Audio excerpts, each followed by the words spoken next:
Ew, get off me. You literally can't touch me! My uncle is a lawyer. You are seriously so done. Stop This is resisting. assault. Put your hands behind your back. I'm not going anywhere with you, you loser! Relax Let your go! arm. Hands behind your back. No! Ow! Stop! You're hurting Cuffs me! on. I don't care what ordinance you're talking about. Daniele tossed her hair over her shoulder, holding up her phone like a shield. My uncle is James Harris, senior partner at Keller and Associates. One call and your career is over, she added with a smirk. Sergeant Newsom's expression remained neutral, his body cam recording every word. Ma'am, I understand you're upset, but the park rules apply to everyone regardless of who your family is, he replied calmly, noting how her friends had suddenly gone quiet, sensing the confrontation was heading somewhere unpleasant. Before we continue, don't forget to let us know where you're watching from, and like and subscribe for more. Now, let's get back. The events leading to this confrontation had begun just 20 minutes earlier when Sergeant David Newsom received the third call about teenagers disrupting the family pavilion at Riverside Park in Savannah. The dispatcher reported multiple complaints about loud, explicit music, teenagers blocking playground equipment, and possible underage drinking in the park's most popular family area. Newsom had been finishing paperwork from an earlier incident when the call came through, and he immediately recognized the potential for escalation if left unaddressed on a busy Saturday afternoon. The 15-year police veteran had seen similar situations deteriorate quickly, especially when privileged teens felt entitled to public spaces without regard for others. The historic Riverside Park stretched along Savannah's waterfront, its oak-lined paths and modern playgrounds making it a weekend destination for local families seeking respite from Georgia's May heat.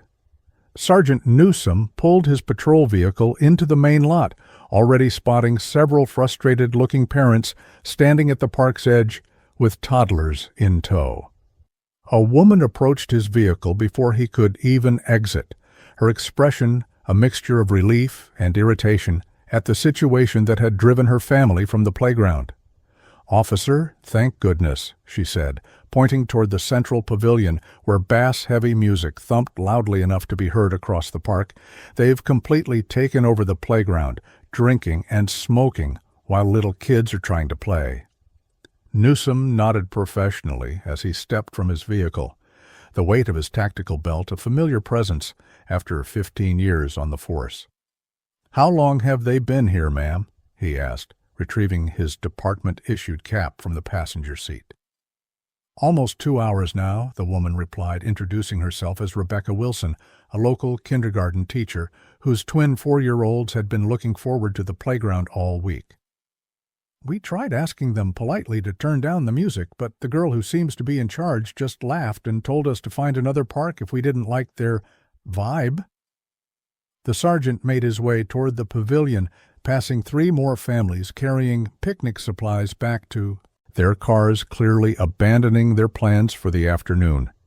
The music grew louder with each step, explicit lyrics about drugs and sex blasting from a professional-grade portable speaker system positioned on a playground bench. Through the oak trees, Newsom could now see approximately 8 teenagers in formal attire posing for photos on the playground equipment, while younger children watched from the perimeter, unable to access the slides and swings. Several expensive-looking cameras on tripods had been set up, effectively transforming the public playground into a private photo studio without permission. At the center of it all stood Daniele Lindsay, immediately recognizable by her commanding presence and the deference shown by the others in the group. Her champagne-colored formal dress likely cost more than Newsom's monthly salary, its designer label visible even from a distance as she directed her friends into various poses on the playground equipment. Newsom immediately noticed open champagne bottles being passed between the teens, alongside what appeared to be a vape pen that Daniele took a long drag from, before passing it to a boy in a tuxedo. Her laughter echoed across the playground as she scrolled through photos on an expensive camera, completely oblivious to the families she had displaced or the public ordinances being violated. Sergeant Newsome approached with measured steps, maintaining a professional demeanor honed through years of training and experience. His body camera activated automatically as he came within range of the group, its small front light indicating that everything was now being recorded for later review if necessary. "Good afternoon," he called out over the music, his voice carrying the authority of his position without being unnecessarily confrontational. "I need to speak with whoever is in charge of this gathering." The teenagers initially continued their activities, either not hearing him over the music or deliberately ignoring his presence. Newsome moved closer, reaching for the volume control on the speaker and lowering it to a reasonable level that would allow conversation. This immediate action caught their attention, several heads turning with expressions of indignation at the interruption. "Excuse me?" Daniele stepped forward, her posture immediately defensive despite Newsome having said nothing beyond his initial greeting. "We're in the middle of a photo shoot here." Newsome maintained the calm, professional demeanor that had served him well through countless confrontations over his career. "I understand you're taking photos, but I've received multiple complaints about the volume of the music, the explicit lyrics in a family area, and the fact that you have essentially taken over a public playground," he explained, gesturing to the children watching forlornly from beyond the pavilion. "Additionally, I can see what appears to be alcohol being consumed by individuals who seem to be underage." Daniela's reaction was immediate and practiced, suggesting this wasn't her first encounter with authority figures questioning her behavior. "We'll be done in like an hour, it's not a big deal," she said dismissively, glancing at her friends who had begun to gather behind her in a show of solidarity. "Everyone else can just wait or go somewhere else. We're celebrating prom, and my father pays a lot in taxes for these parks." The sergeant noticed how quickly the other teens closed ranks behind Daniele, their body language suggesting they were accustomed to following her lead without question. "The park is public property meant to be shared by everyone, not reserved for private events without a permit," Newsome explained, maintaining eye contact with Daniele while staying aware of the movements of the other teens around him. "I'm going to need to see identification from everyone who has been consuming alcohol, and I'll need you to pack up your equipment from the playground immediately." Daniela's expression shifted from dismissive to confrontational in an instant, her chin lifting in a gesture of defiance that Newsome had seen countless times before in his career. "Do you know who my family is?" she asked, the question clearly rhetorical, as she continued without waiting for a response. "My father sits on the tourism board, and my mother chairs 3 charity foundations in this city. We're not some random people you can harass." Newsome had encountered this attitude throughout his career, the belief that family connections or social status should exempt certain individuals from the rules that governed everyone else. "Ma'am, I'm not interested in who your family is," he replied evenly, maintaining his professional composure. "I'm interested in addressing the multiple violations occurring here, including underage drinking, public disturbance, and unauthorized use of park facilities for a private event." It was at this moment that Daniele reached into her designer handbag and pulled out her phone, her fingers rapidly scrolling through contacts while maintaining eye contact with Newsome in a clear act of challenge. "I'm calling my uncle right now," she announced loudly enough for her friends to hear, many of whom exchanged knowing glances that suggested they'd seen this performance before.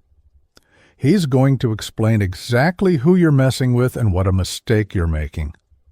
The sergeant remained unmoved by the threat, having dealt with similar attempts at intimidation throughout his career.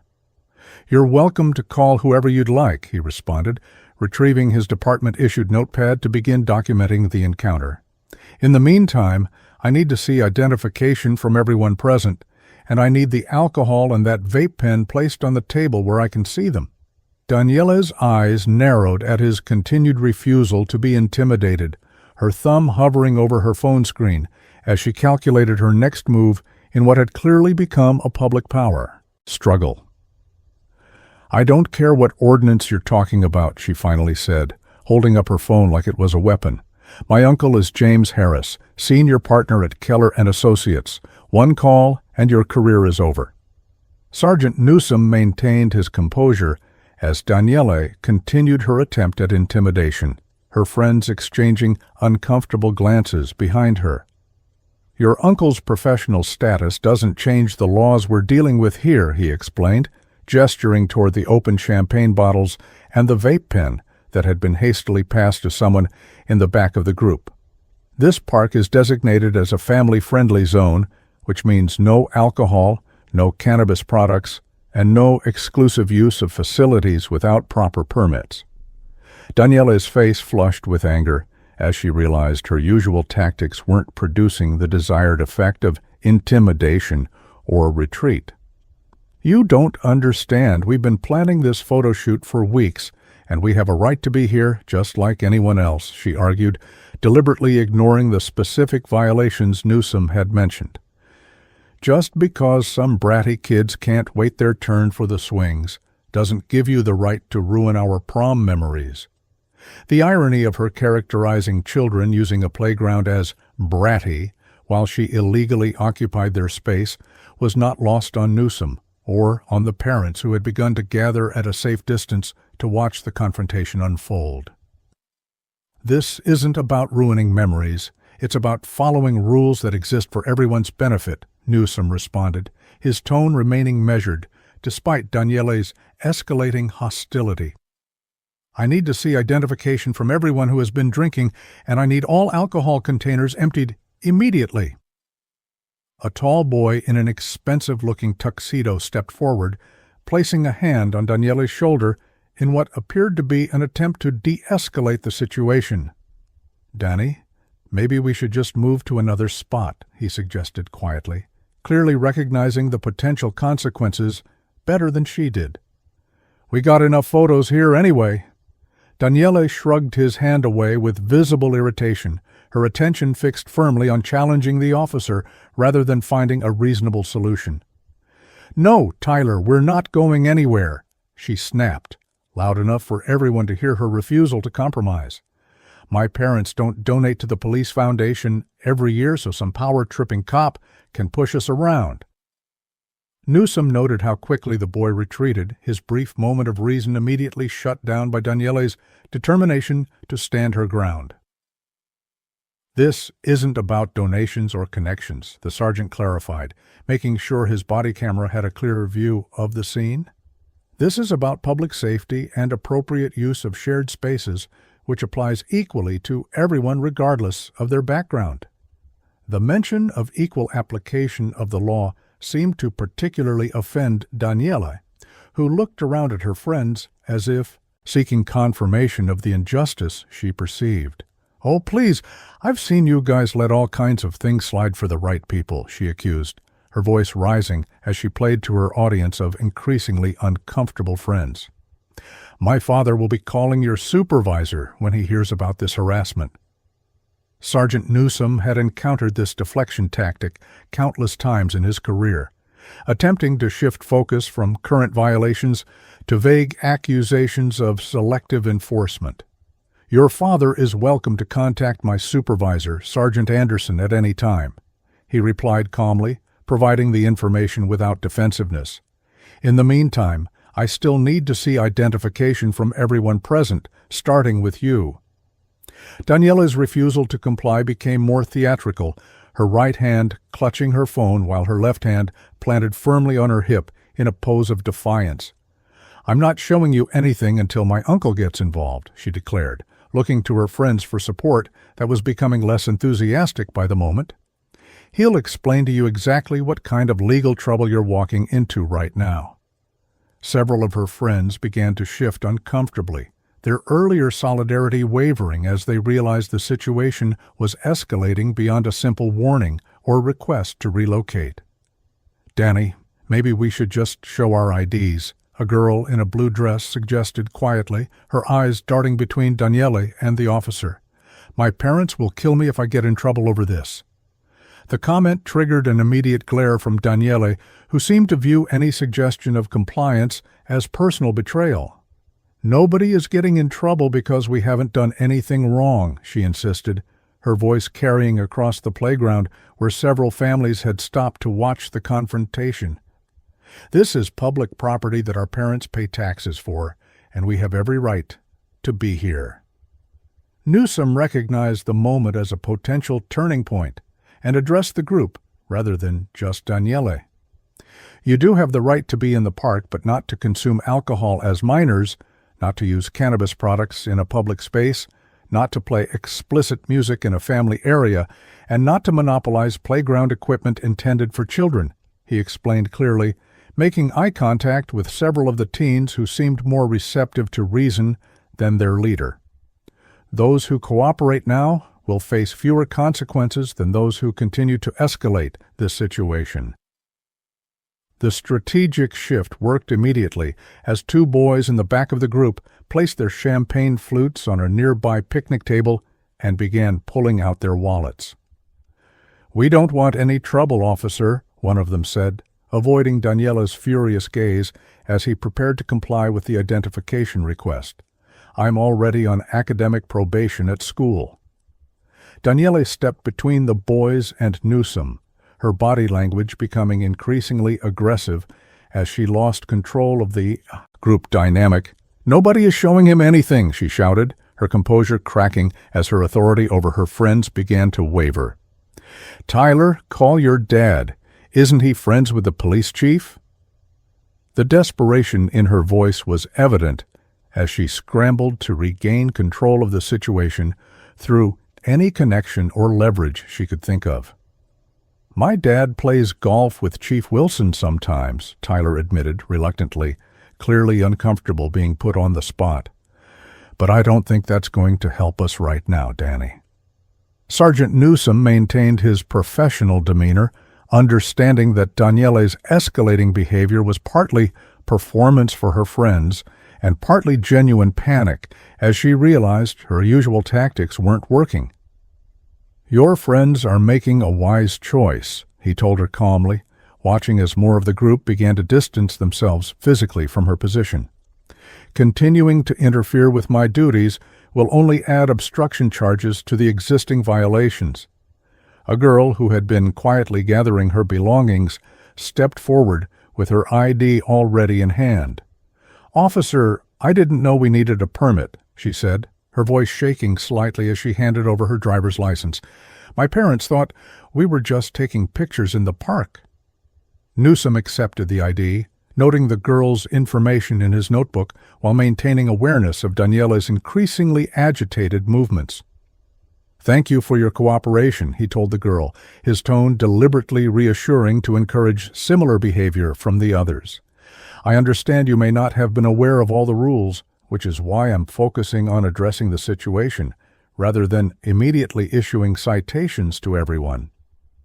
The contrast between his reasonable approach and Daniela's belligerence was becoming increasingly apparent to the group, several more of whom began to reach for their identification.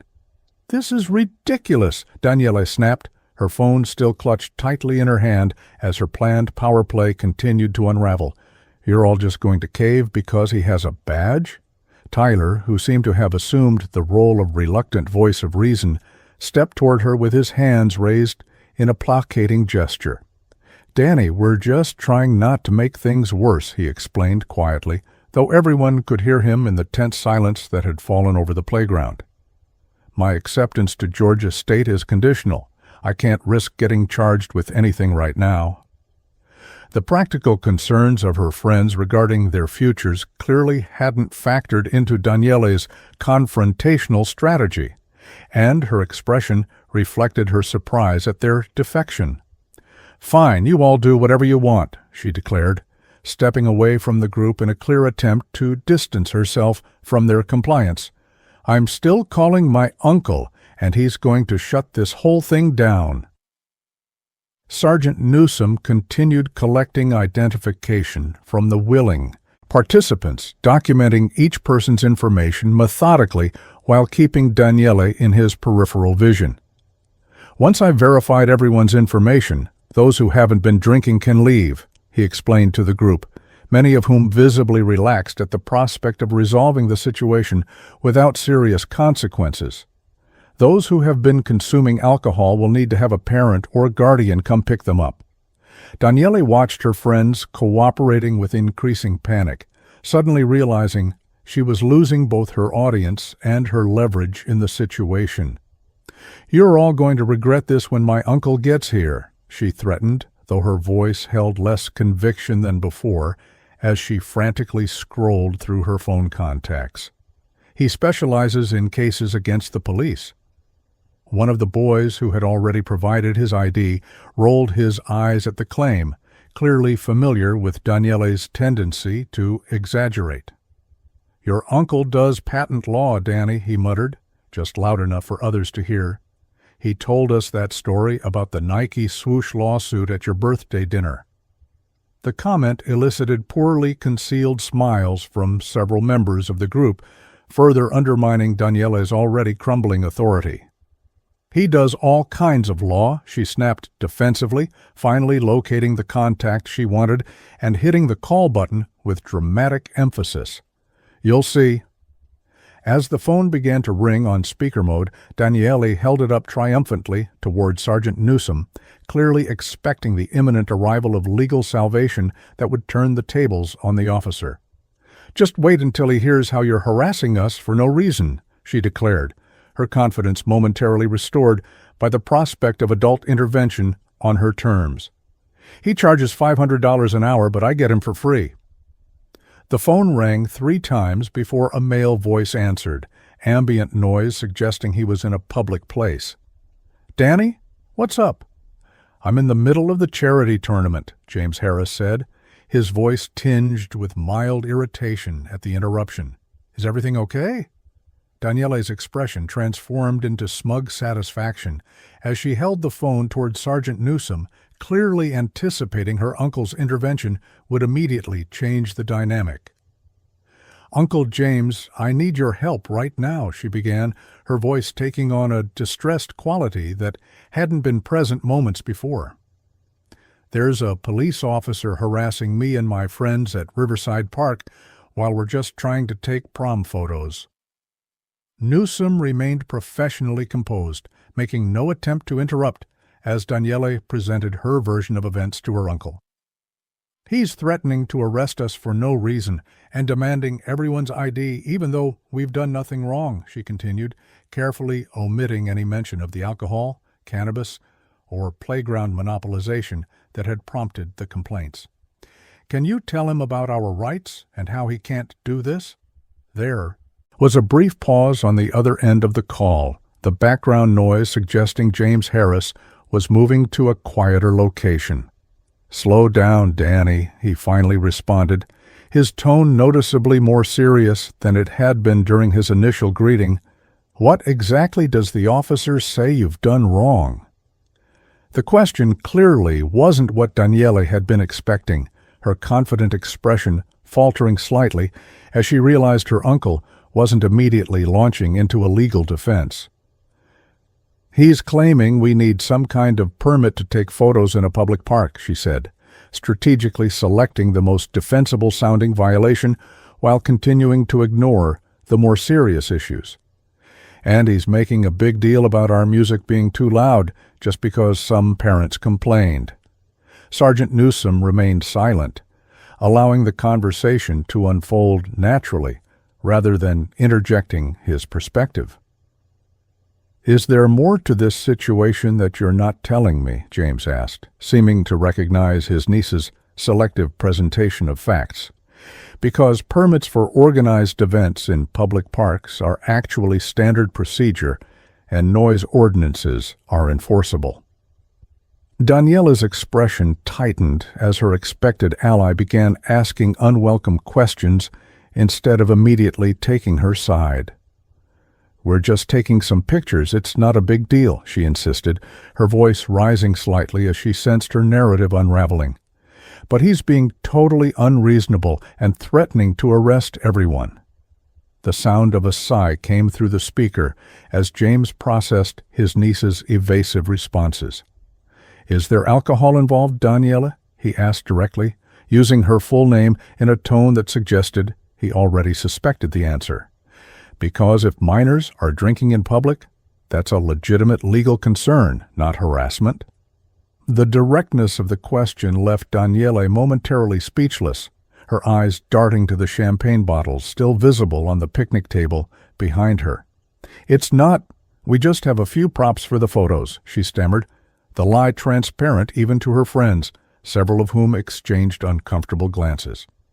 "This is about the officer abusing his power because he thinks he can push us around."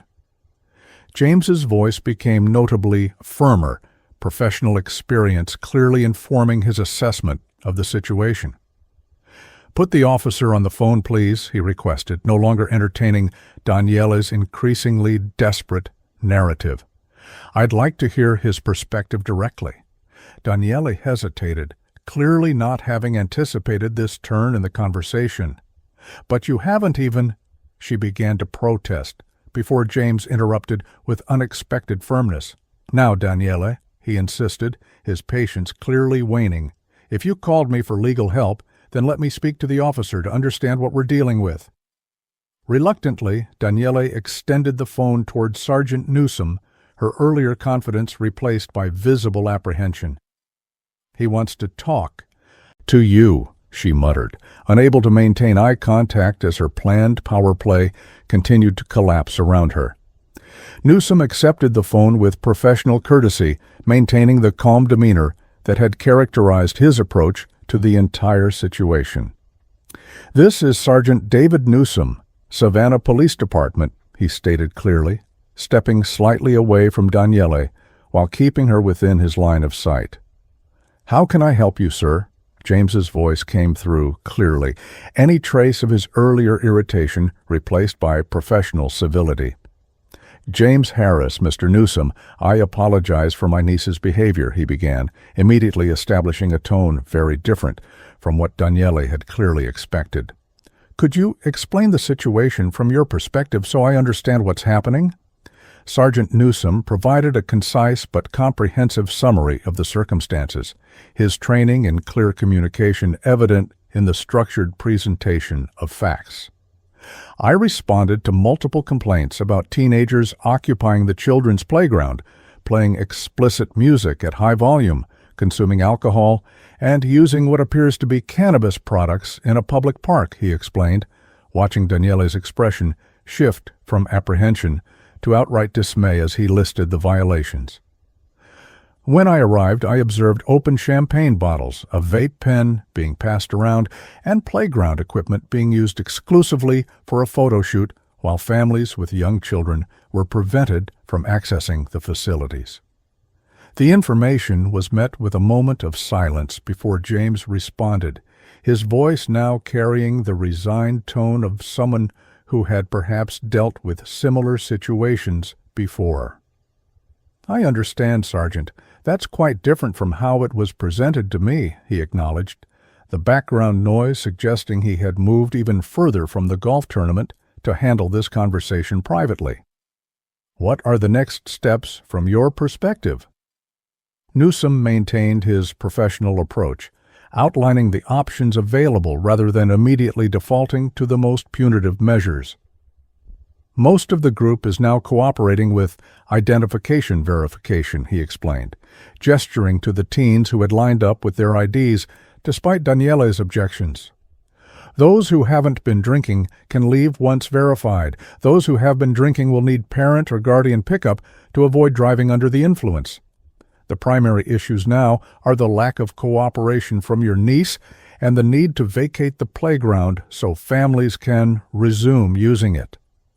James's response was immediate and unambiguous, delivered in the clear tone of someone accustomed to professional communication. "That sounds entirely reasonable, Sergeant. May I speak with Daniele again?" he requested, his tone suggesting the coming conversation would be markedly different from what his niece had anticipated. Newsom returned the phone to Daniele, who accepted it with visible reluctance, Her earlier bravado completely evaporated. "Uncle James, you don't understand," she began immediately, only to be cut off by her uncle's voice, now audible to those standing nearby as he had apparently increased his volume. "No, Daniele, you don't understand," James stated firmly, his professional demeanor giving weight to his words. "I'm not that kind of lawyer, and even if I were, what you're describing isn't police harassment. It's you breaking several laws and expecting me to get you out of the consequences." Daniele's face flushed deep red as her friends watched the confrontation she had initiated turn completely against her. "But they're ruining our prom photos," she protested weakly, her voice now lacking the commanding presence it had held earlier. "Everyone is overreacting about a little music and some props." James's patience had clearly reached its limit, his response direct and unequivocal. "Danny, I'm at a charity golf tournament representing my firm right now, and you're calling me because you're breaking multiple laws and refusing to cooperate with a police officer," he summarized bluntly, his voice carrying enough for the gathered teens to hear. "Give the man your ID, stop acting foolish, and be grateful if you walk away with just a citation." The public reprimand from the very authority figure she had invoked for protection left Daniele momentarily speechless, her mouth opening and closing without producing sound as she struggled to process this unexpected turn of events. But she finally managed, before James interrupted for the final time. "No buts, Daniele. Comply with the officer, call your parents to pick you up, and we'll discuss this later," he concluded firmly, "and apologize for wasting the officer's time with this phone call." With those parting words, the call ended, leaving Daniele standing with the phone still held awkwardly toward her ear, her carefully constructed narrative of family protection completely dismantled in front of her peers. "He's just busy right now," she muttered unconvincingly, slowly lowering the device as the reality of her situation began to sink in. "He'll call back with the right legal advice once he finishes his tournament." Tyler, who had maintained a cautious distance throughout the phone call, stepped forward with an expression of concerned resignation. "Danny, let's just cooperate and get this over with," he suggested quietly, gesturing toward the group of teens already providing their information to Sergeant Newsom. "My dad's going to be mad enough as it is without adding more charges." The practical perspective from her friend seemed to momentarily penetrate Daniele's defenses, her shoulders slumping slightly as the adrenaline of confrontation began to ebb. "This is so unfair," she insisted, though with noticeably less conviction than before. "We were just trying to have our prom photos somewhere nicer than the school gym." Sergeant Newsom approached with the same measured professionalism he had maintained throughout the encounter, recognizing the potential for de-escalation now that Daniele's primary strategy had failed. "I understand this isn't how you wanted your day to go," he acknowledged, his tone firm but not unkind. "But I still need to see your identification, and then we can work through resolving the other issues." Daniele stood at a crossroads, her options now limited by the public collapse of her expected protection and the gradual defection of her peer support. "Fine," she finally conceded, reaching into her designer handbag with deliberate slowness. "But I'm still going to file a complaint about how this was handled." As she reluctantly extracted her wallet, Sergeant Newsom noticed her free hand, discreetly attempting to slide her phone into a side pocket of her purse, the screen still illuminated. "Please keep your hands visible and place your phone on the table until we complete the identification process," he instructed, years of experience having taught him to recognize potentially evasive behaviors. "Safety protocols require that I can see what you're doing with both hands." The request triggered a renewed flash of defiance in Daniela's expression, her jaw tightening as she clutched the phone more firmly. "You can't take my phone," she protested immediately, the device suddenly becoming the new focus of her resistance. "That's my personal property, and you don't have a warrant." Newsom maintained his calm but authoritative approach, clarifying his request without escalating the tension. I'm not asking to take or search your phone, he explained patiently, keeping his tone matter-of-fact rather than confrontational. I'm asking you to place it on the table in plain view while you provide your identification, which is a standard safety procedure. Daniela's reluctance to comply with even this simple request drew curious glances from her friends, several of whom had already surrendered their phones without protest during the identification process. "Why are you being so difficult about this?" the girl in the blue dress asked, her earlier caution replaced by evident frustration with Daniela's continued resistance. "Just put your phone down so we can finish this and figure out how to get home." The growing impatience from her friends only seemed to intensify Daniela's determination to maintain control of her phone, her knuckles whitening around the device. "I'm in the middle of something important," she insisted, her thumb visibly swiping across the screen, despite her attempt to conceal the motion. "You can see my ID without me putting my phone down." Sergeant Newsome had encountered this specific behavior countless times in his career, the desperate attempt to delete incriminating evidence before it could be discovered. "Ms. Lindsay, I need you to stop whatever you're doing on that phone immediately," he instructed firmly, his voice taking on an additional note of authority. "Attempting to delete evidence is a separate criminal offense that can result in obstruction charges." Daniela's eyes widened at being caught so directly, her defensive posture immediately shifting to one of exaggerated innocence. "I'm not deleting anything," she protested, though her thumb continued its frantic movement across the screen. "I'm just checking my messages since this is taking forever." The sergeant recognized the critical moment, knowing that direct intervention was now necessary to prevent the destruction of potential evidence. "I'm going to need you to place the phone on the table now," he repeated, his tone leaving no room for further negotiation. "Continuing to manipulate your device after being instructed to stop will result in additional charges." A boy who had been watching from the periphery of the group suddenly spoke up, his voice carrying surprising authority for someone who had remained silent until this point. "She's deleting her texts from Jacob," he stated clearly, stepping forward with obvious reluctance to involve himself further. "They've been texting about the weed delivery all morning."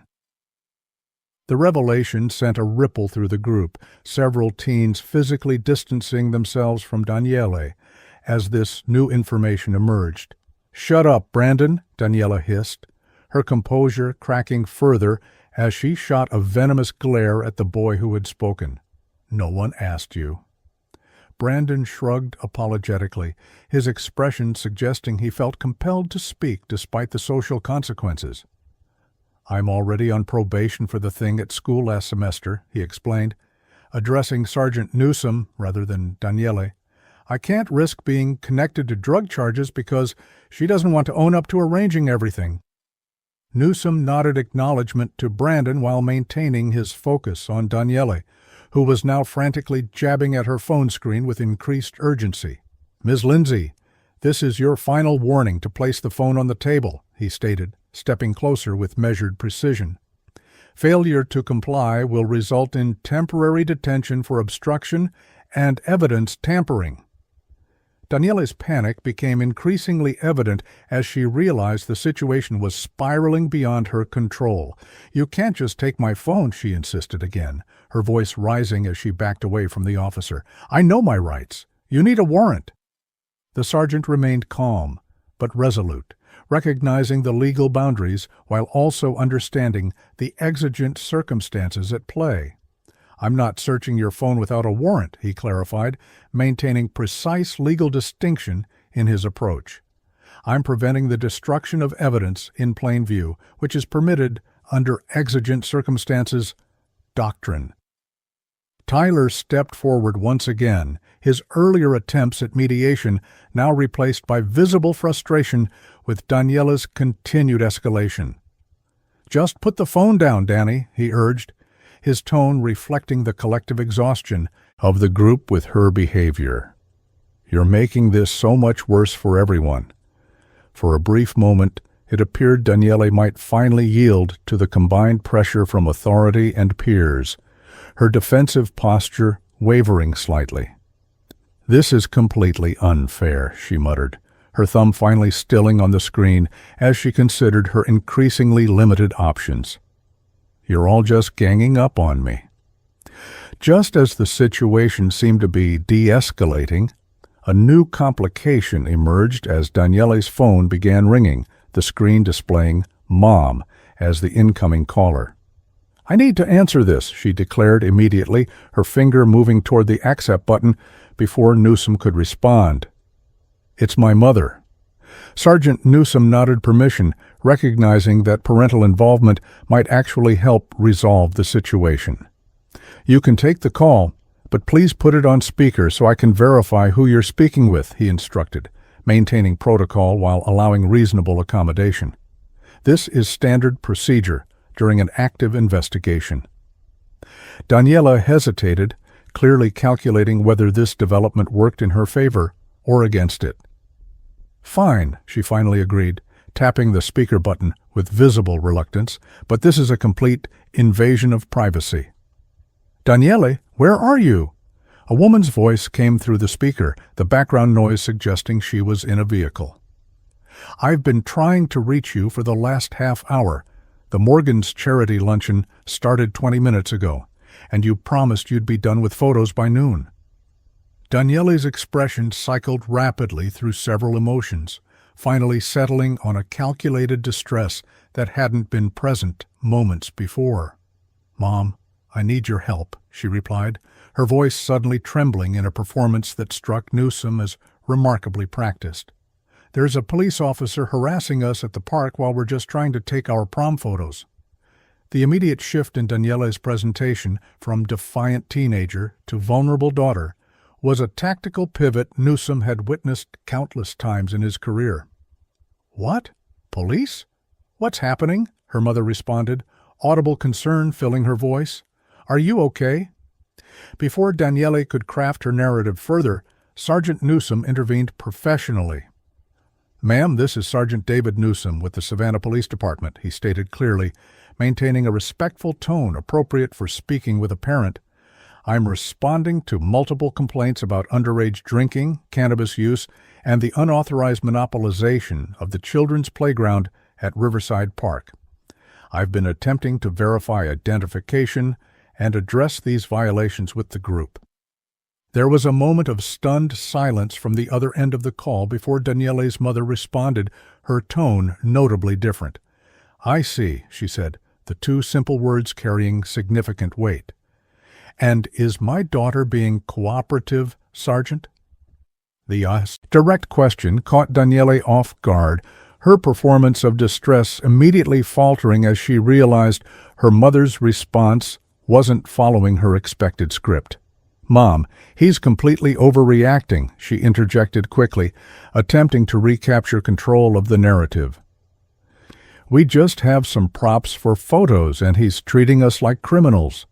Sergeant Newsom maintained his professional approach, answering the question honestly, without unnecessary embellishment. "Ms. Lindsay has been reluctant to provide identification and was attempting to delete text messages from her phone after being instructed to stop," he explained, watching Daniela's expression shift from confidence to dismay as he outlined the facts. Several of her friends have identified her as the organizer of today's gathering and the person who arranged for alcohol and cannabis products to be present. The silence from Daniele's mother stretched for several uncomfortable seconds before she finally responded, her voice carrying the tight control of someone processing unexpected and unwelcome information. "I understand, Sergeant. My husband and I will be there within 15 minutes, she stated, the sound of a car engine revving, suggesting an immediate change in her driving direction. "Daniele, do exactly as the officer instructs until we arrive. Do you understand me?" Daniela's carefully constructed facade of control completely collapsed at her mother's unequivocal instruction, her shoulders slumping in defeat. "Yes, Mom," she mumbled, avoiding eye contact with both the officer and her friends, who were watching the exchange with varying expressions of relief and vindication. "But it's not fair. Not another word, Daniele," her mother interrupted firmly, leaving no room for argument. "Give the officer your ID, answer his questions truthfully, and we'll discuss this when we get there. Sergeant, thank you for your patience. We'll be there shortly." With that, the call ended, leaving Daniela standing in stunned silence, the phone finally lowered to her side as the last of her resistance crumbled. "Fine," she muttered, reaching into her purse with defeated movements. "Here's my license." Sergeant Newsome accepted the identification card with professional courtesy, noting the information in his notebook while maintaining awareness of Daniela's body language. "Thank you for your cooperation," he acknowledged, his tone neither triumphant nor condescending despite her earlier resistance. "Please place your phone on the table as previously instructed." Daniela complied with visible reluctance, setting the device screen down on the picnic table with exaggerated care. "This is still completely unfair," she insisted, though the statement now carried more habitual defiance than genuine conviction. "We weren't hurting anyone." The sergeant gestured toward the families still waiting patiently at the perimeter of the playground, several parents entertaining frustrated children who had been denied access to the equipment for hours. Multiple families with young children would disagree with that assessment, he noted calmly, his statement factual rather than accusatory. They've been waiting to use this playground that their tax dollars also pay for. As if summoned by the conversation, Marcus Thompson, the park supervisor, approached from the main pavilion, his uniform marking him as an official representative of the Parks Department. "Sergeant, I've documented the situation for our incident report," he stated, clipboard in hand as he surveyed the scene. "We've had 5 families leave the park entirely after being unable to access the playground, and 3 more complaints about the explicit lyrics being audible throughout the family area." The official confirmation of the impact of Daniela's actions seemed to register with several of her friends who exchanged uncomfortable glances as the real consequences of their behavior became increasingly concrete.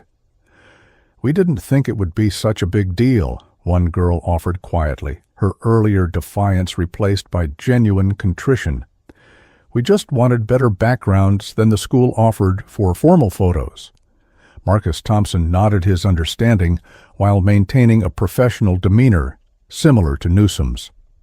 "The park offers permitted sessions for exactly this purpose," he explained, flipping through his clipboard to retrieve a brochure. "For $25, you could have reserved the gazebo by the lake, which is specifically designed for photography sessions, without disrupting other park users." The revelation that a legal, affordable alternative had been readily available all along seemed to further deflate the group's resistance, several teens exchanging looks that suggested they recognized the unnecessary nature of the current predicament. "Why didn't you just do that, Danny?" Tyler asked, his question carrying genuine confusion rather than accusation. "Your parents would have easily paid for a permit." Daniela's expression hardened at the implied criticism from someone she had clearly expected to remain firmly in her corner. "Because we shouldn't have to pay to use a public park," she insisted, though her argument sounded increasingly hollow, even to her own ears. "It's the principle of the thing." Sergeant Newsome continued processing the IDs of the remaining teens, maintaining his methodical approach while the group dynamics continued to evolve around him. "The principle is that public spaces are shared resources that require rules to function effectively," he explained, addressing Daniela's comment without interrupting his documentation. "Permits ensure fair access and appropriate use for everyone, not just those who arrive first or speak the loudest." The sergeant's attention was momentarily diverted by movement at the edge of the playground, where Rebecca Wilson, the kindergarten teacher who had first approached him upon arrival, was now speaking with another officer who had just arrived on scene. "That's my partner, Officer Martinez," Newsom explained to the group, noting the reinforcement without making it seem threatening. "She'll be helping us process everyone efficiently, so you can be on your way as quickly as possible." Officer Michelle Martinez approached the scene with practiced efficiency, her uniform crisp and her demeanor professional, as she conferred briefly with Sergeant Newsom. "I've taken statements from 3 families who left and 2 who are still waiting to use the playground," she reported, her notebook in hand, as she glanced around at the group of teens. "The Wilsons have been here since 10 a.m. with their twins and haven't been able to use the equipment at all." Newsom nodded acknowledgement, the additional information reinforcing the impact of the group's behavior on the broader community. "Officer Martinez will assist with processing everyone's information so we can resolve this situation efficiently," he explained to the group, many of whom appeared visibly relieved at the prospect of concluding the encounter. "Those who haven't been drinking can leave once verified, provided someone else is driving." Daniele watched with thinly veiled resentment as Martinez began working her way through the remaining teens, her presence effectively doubling the official authority at the scene. "This is completely excessive," she muttered, though her commentary now lacked the confident projection of her earlier protests. 2 officers for some kids taking pictures. Sergeant Newsom continued his methodical documentation, neither acknowledging nor dismissing Daniela's ongoing commentary. "Officer Martinez, could you please secure the evidence on the picnic table?" he requested, gesturing toward the collection of champagne bottles, plastic cups, and what appeared to be a designer bag containing additional items of interest. "We'll need to document everything before disposal." Martinez nodded and moved toward the table, pulling on latex gloves as she approached the evidence. "Multiple containers of Dom Perignon," she noted aloud as she began cataloging the items, her tone professional rather than judgmental. Approximately 7 empty bottles, 2 partially full, numerous plastic cups with residue. As Martinez continued her inventory, she carefully opened the designer tote bag that had been partially concealed beneath a jacket on the bench. "Sergeant, you'll want to see this," she called, her expression remaining neutral despite the significance of her discovery. "We've got THC gummies in commercial packaging labeled medical grade, what appears to be a high-end vaporizer, and—" She paused, lifting a small plastic bag containing white tablets. "What looks like MDMA, though we'll need testing to confirm." The revelation sent a visible shock through the group, several teens physically stepping back as if to distance themselves from the more serious contraband.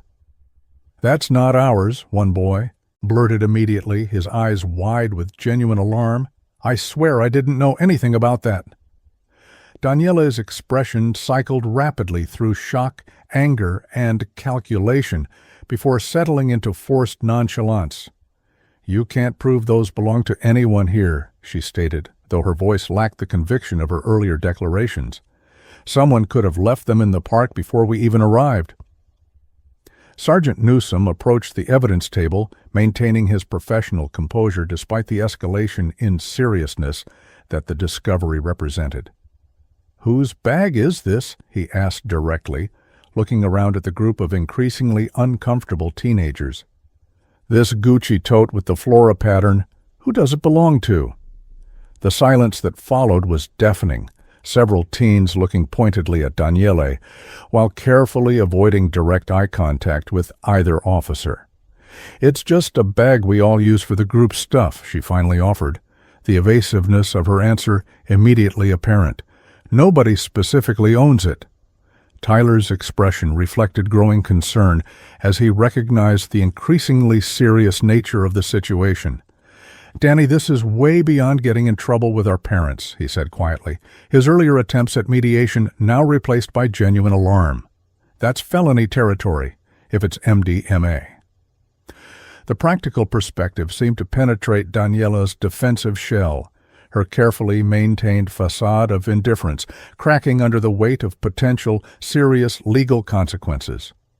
I didn't know anything about pills, she insisted, her voice carrying a note of genuine panic for the first time. The gummies and vape they're just for anxiety and stuff.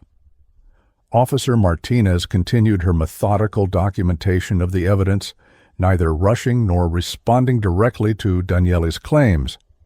The packaging on these gummies indicates 500 mg THC per piece, significantly above any medical dosage, she noted professionally, photographing each item with her department-issued camera. There's also a text visible on this phone screen about Molly for prom night that should be documented. Daniele lunged forward suddenly, reaching for the phone that Martinez had referenced. "That's private. You can't look at my messages," she exclaimed, her movement abrupt enough to startle several of her friends. "You need a warrant." Sergeant Newsom stepped between Daniele and the evidence table, his movement calculated to block access without appearing aggressive. "Ms. Lindsay, I need you to step back immediately," he instructed firmly, his tone leaving no room for negotiation. "The message is visible on the lock screen in plain view, which does not require a warrant to observe or document."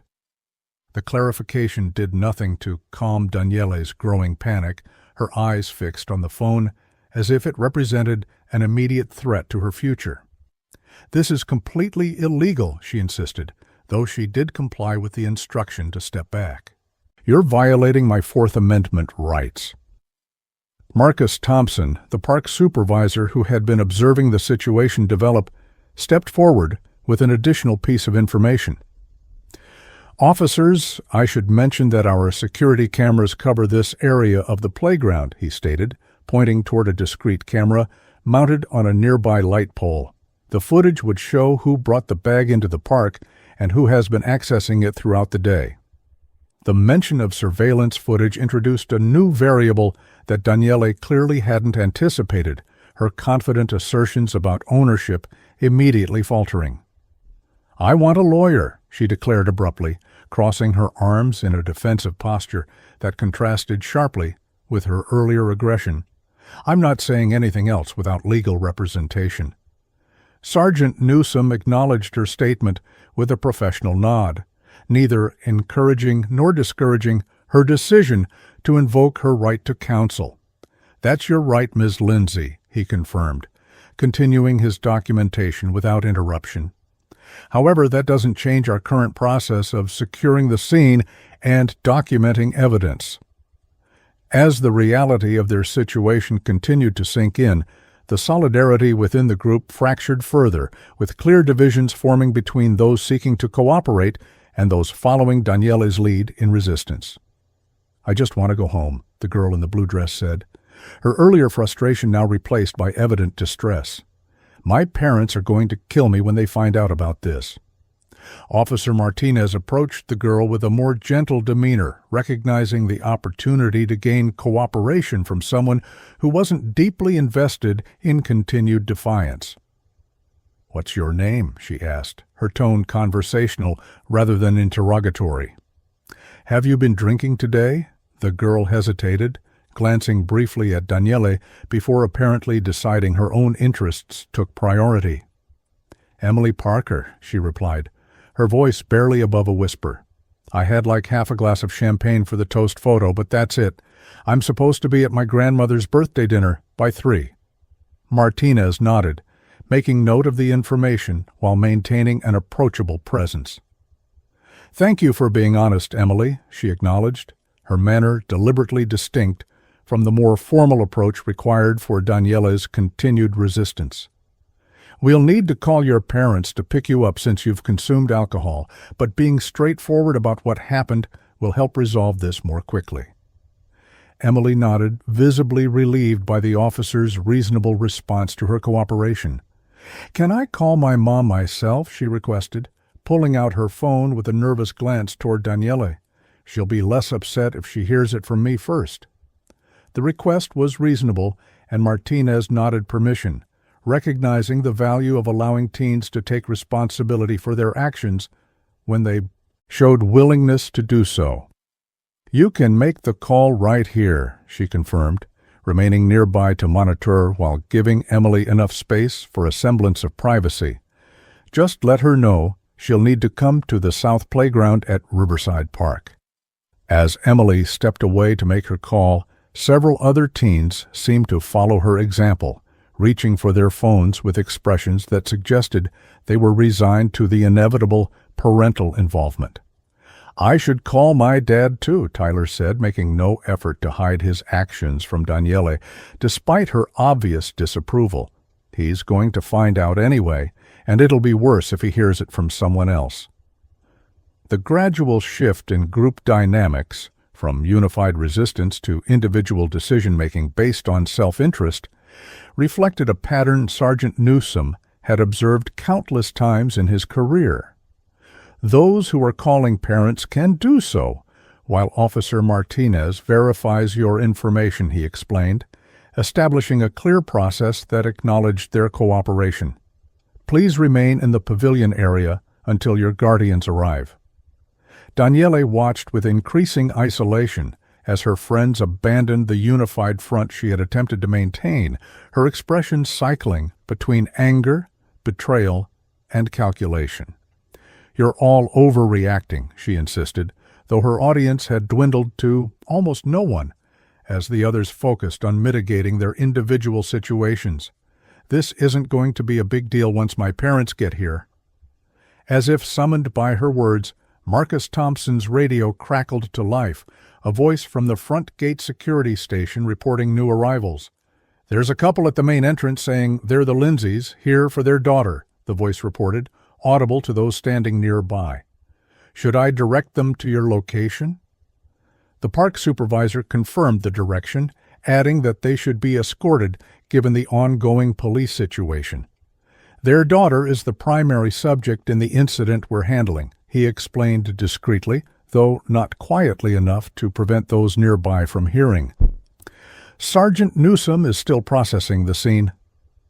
The confirmation that her parents were now en route seemed to trigger a subtle shift in Daniela's demeanor, her defiance temporarily giving way to something that looked almost like apprehension.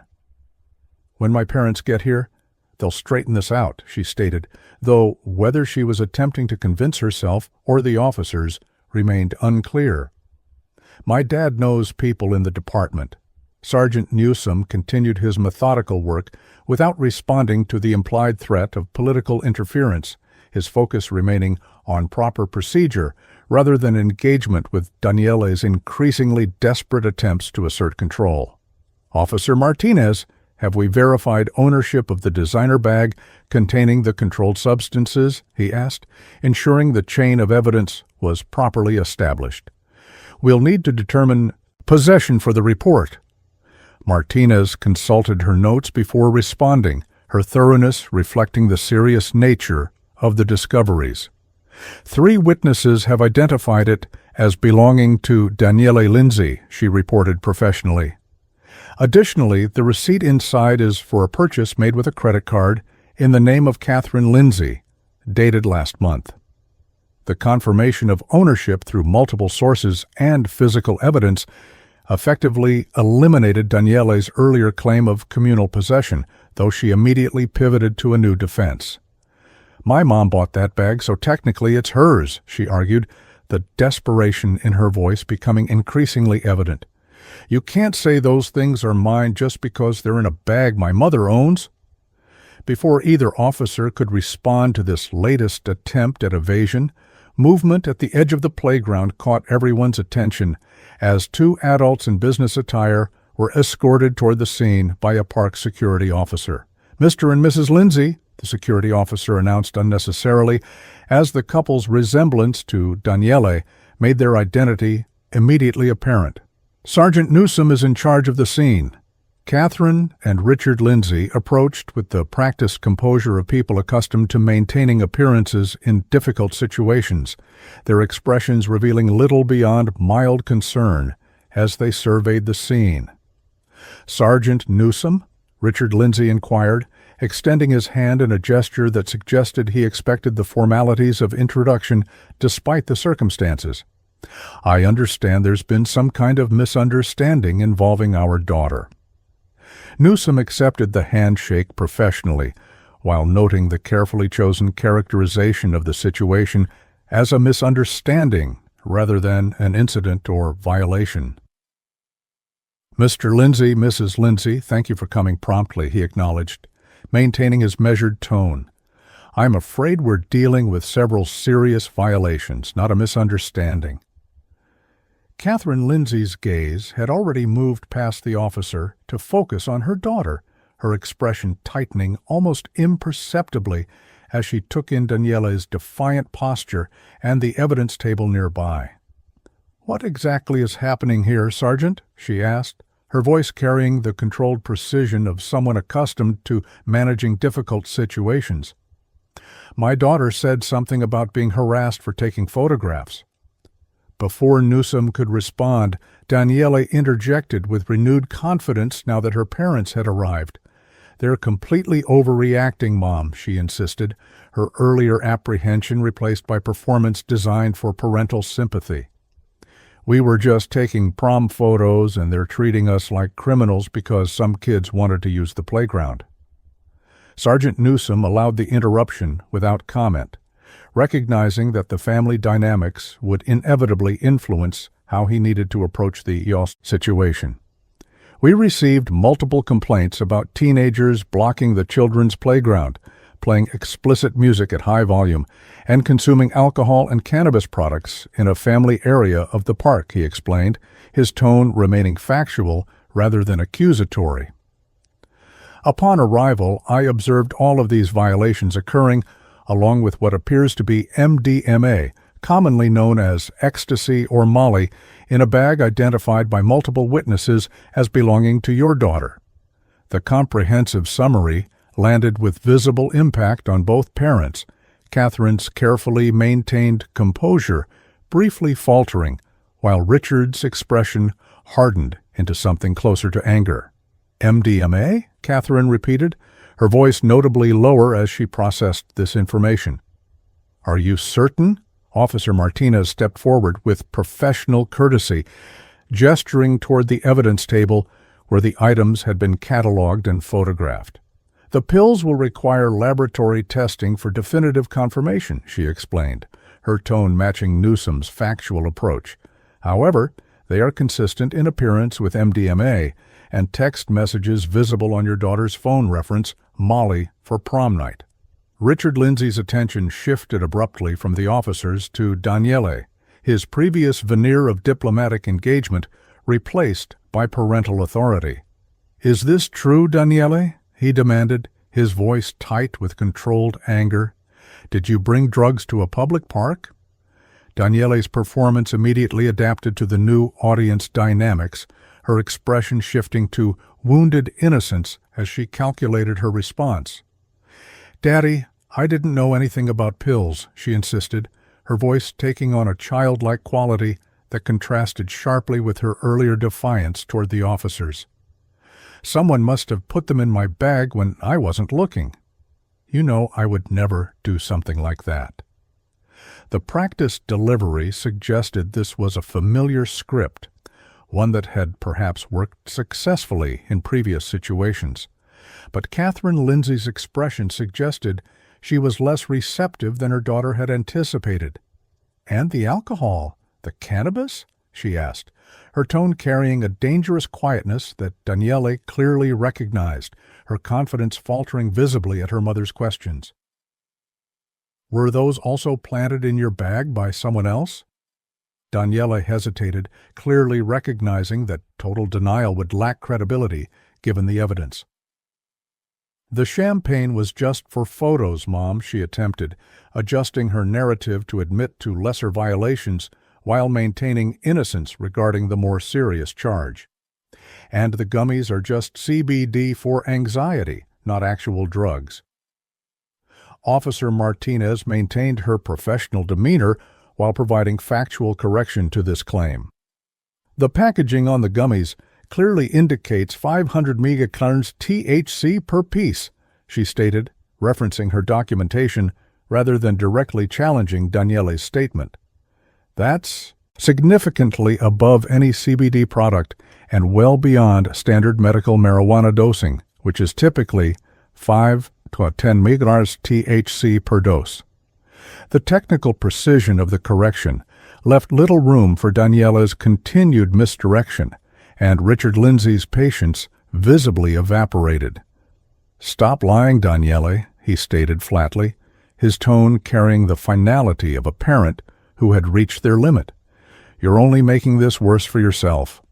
The direct accusation from her father triggered a defensive shift in Daniela's approach, her calculated innocence giving way to a burst of indignation. "This whole thing is completely unfair," she exclaimed, gesturing dramatically around the playground. "Everyone's treating me like I'm some kind of drug dealer just because we wanted to take some pictures in a nice location." Catherine Lindsay raised a hand in a sharp gesture that immediately silenced her daughter, years of parental authority evident in the simple motion. "That's enough, Daniele," she stated, her tone leaving no room for argument. "Sergeant, what happens now? What are the potential charges here?" The direct question from a parent willing to acknowledge the reality of the situation rather than immediately defending their child represented a turning point in the encounter, one that Sergeant Newsome recognized from experience. Based on what we've documented so far, the potential charges include underage possession of alcohol, possession of cannabis, disturbing the peace, unauthorized use of park facilities, and possibly possession of a Schedule I controlled substance pending confirmation of the pills, he explained, maintaining his professional demeanor. Additionally, Ms. Lindsay attempted to delete evidence from her phone after being instructed to stop, which could constitute obstruction. Richard Lindsay processed this information with visible concern, his initial diplomatic approach now completely replaced by parental seriousness.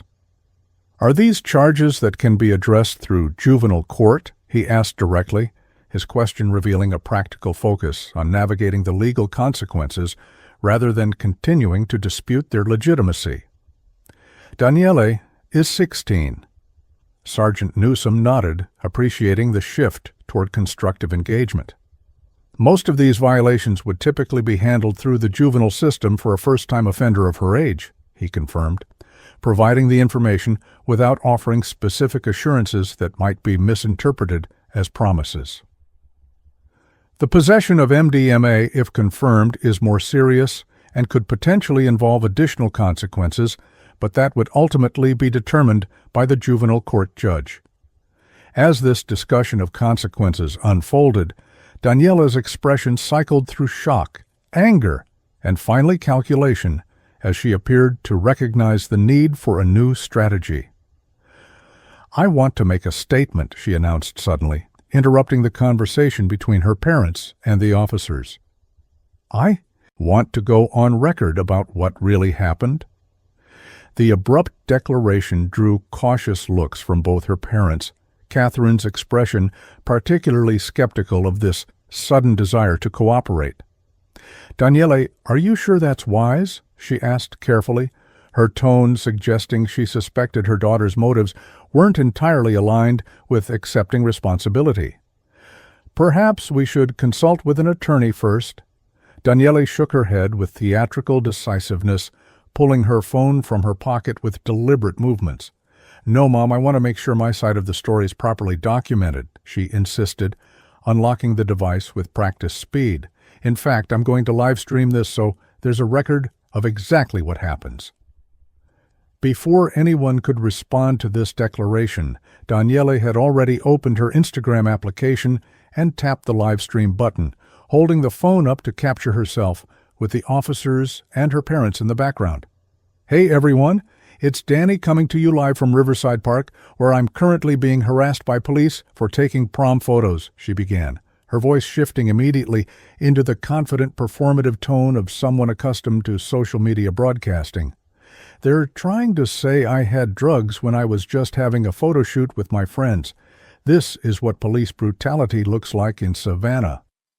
The characterization was so dramatically disconnected from the reality of the situation that even some of her remaining friends exchanged uncomfortable glances, clearly recognizing the dangerous territory their former leader was now entering. "Danny, that's not what happened," Tyler called from where he stood with his father who had arrived moments earlier. "Don't make this worse." Sergeant Newsome maintained his professional composure despite the provocative mischaracterization, making no move to stop the live stream, as it constituted neither interference with his duties nor a violation of law. "Ms. Lindsay, you're free to record our interaction," he stated calmly, ensuring his words would be captured clearly on her broadcast. "However, I need to clarify for your audience that no one has been harassed, no force has been used, and the only actions taken have been standard law enforcement procedures in response to multiple violations observed in plain view." Daniela swiveled the camera toward Newsome, clearly hoping to capture something that would support her narrative. "The officer is now threatening me for exercising my First Amendment rights," she declared to her audience, despite Newsome having explicitly acknowledged her right to record. "They're targeting me because I'm a rich white girl from the Oaks, and they think they can get away with it." The claim of discrimination based on affluence was so divorced from reality that Richard Lindsay stepped forward, his patience visibly exhausted. "That's enough, Daniele," he stated firmly, reaching for the phone with clear intent to end the broadcast. "You're embarrassing yourself and this family with these ridiculous accusations." Daniele jerked away from her father's attempt to take the phone, her movements becoming increasingly agitated as she continued her performance for her online audience. "Now they're trying to silence me," she exclaimed, backing away while keeping the camera focused on the approaching adults. "Everyone watching needs to make this go viral right now. Police brutality happening live at Riverside Park." As the situation escalated, Sergeant Newsome observed Daniele continuing to back away while focusing on her live stream rather than her surroundings. "Ms. Lindsay, please be careful of the—" he began, but his warning came too late, as Daniela's heel caught on the edge of the playground surface, causing her to stumble backward.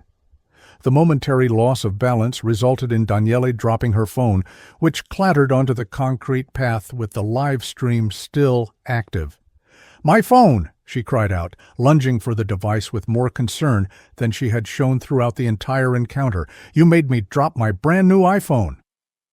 Officer Martinez stepped forward to retrieve the phone, handling it with professional care as she examined the screen, which displayed a spider web of cracks across the surface, though the live stream continued to run. "The device appears to be functioning despite the damage," she noted, offering it back to Daniele with appropriate caution. "No one made you drop it, Ms. Lindsay. You lost your balance while backing away."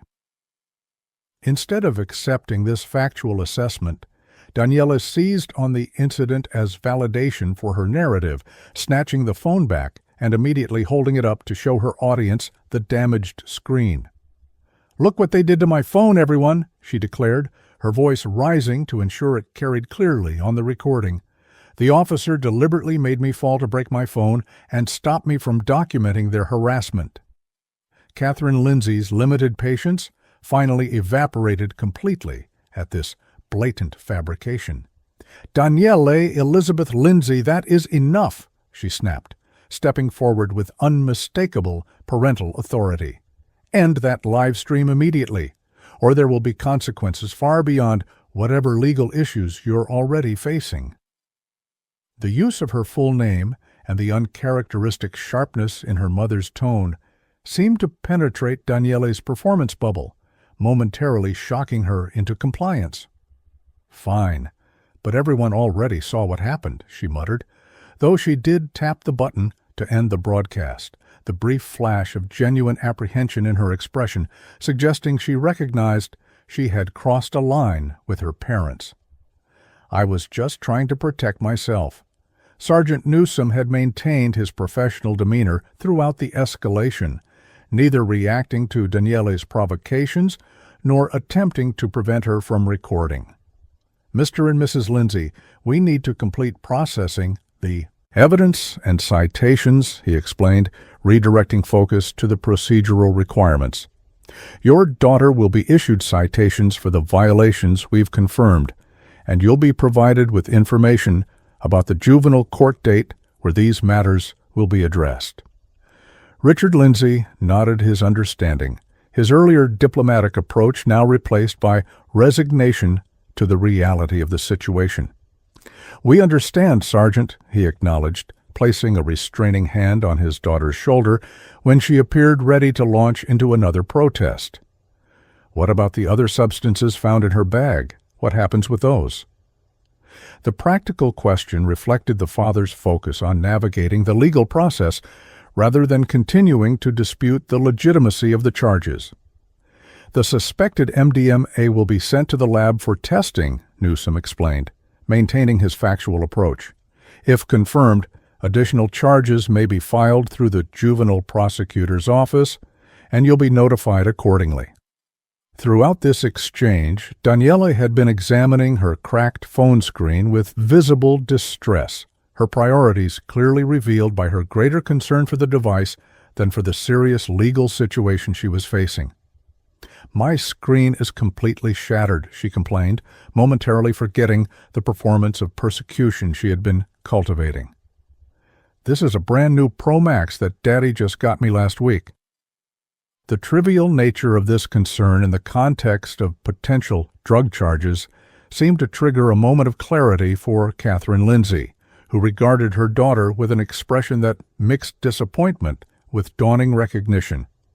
"Daniele, your phone screen is the least of your problems right now," she stated, her tone carrying the weight of parental reassessment.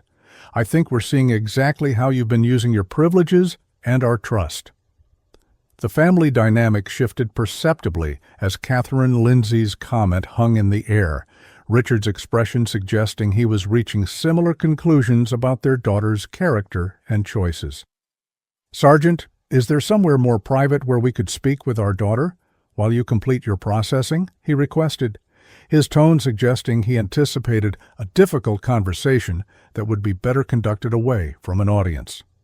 Sergeant Newsom nodded, gesturing toward a covered seating area several yards from the main pavilion. "You're welcome to use that area while we finish documenting everything," he offered, recognizing the value of allowing the family some space to process the situation privately.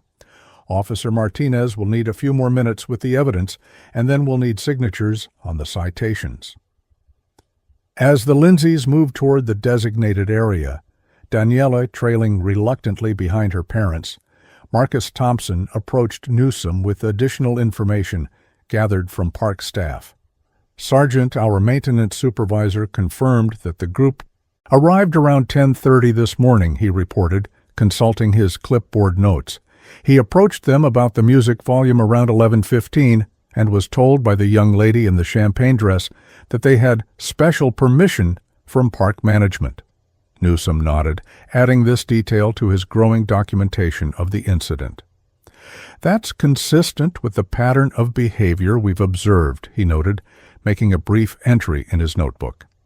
"Did your staff notice the alcohol or other substances before our arrival?"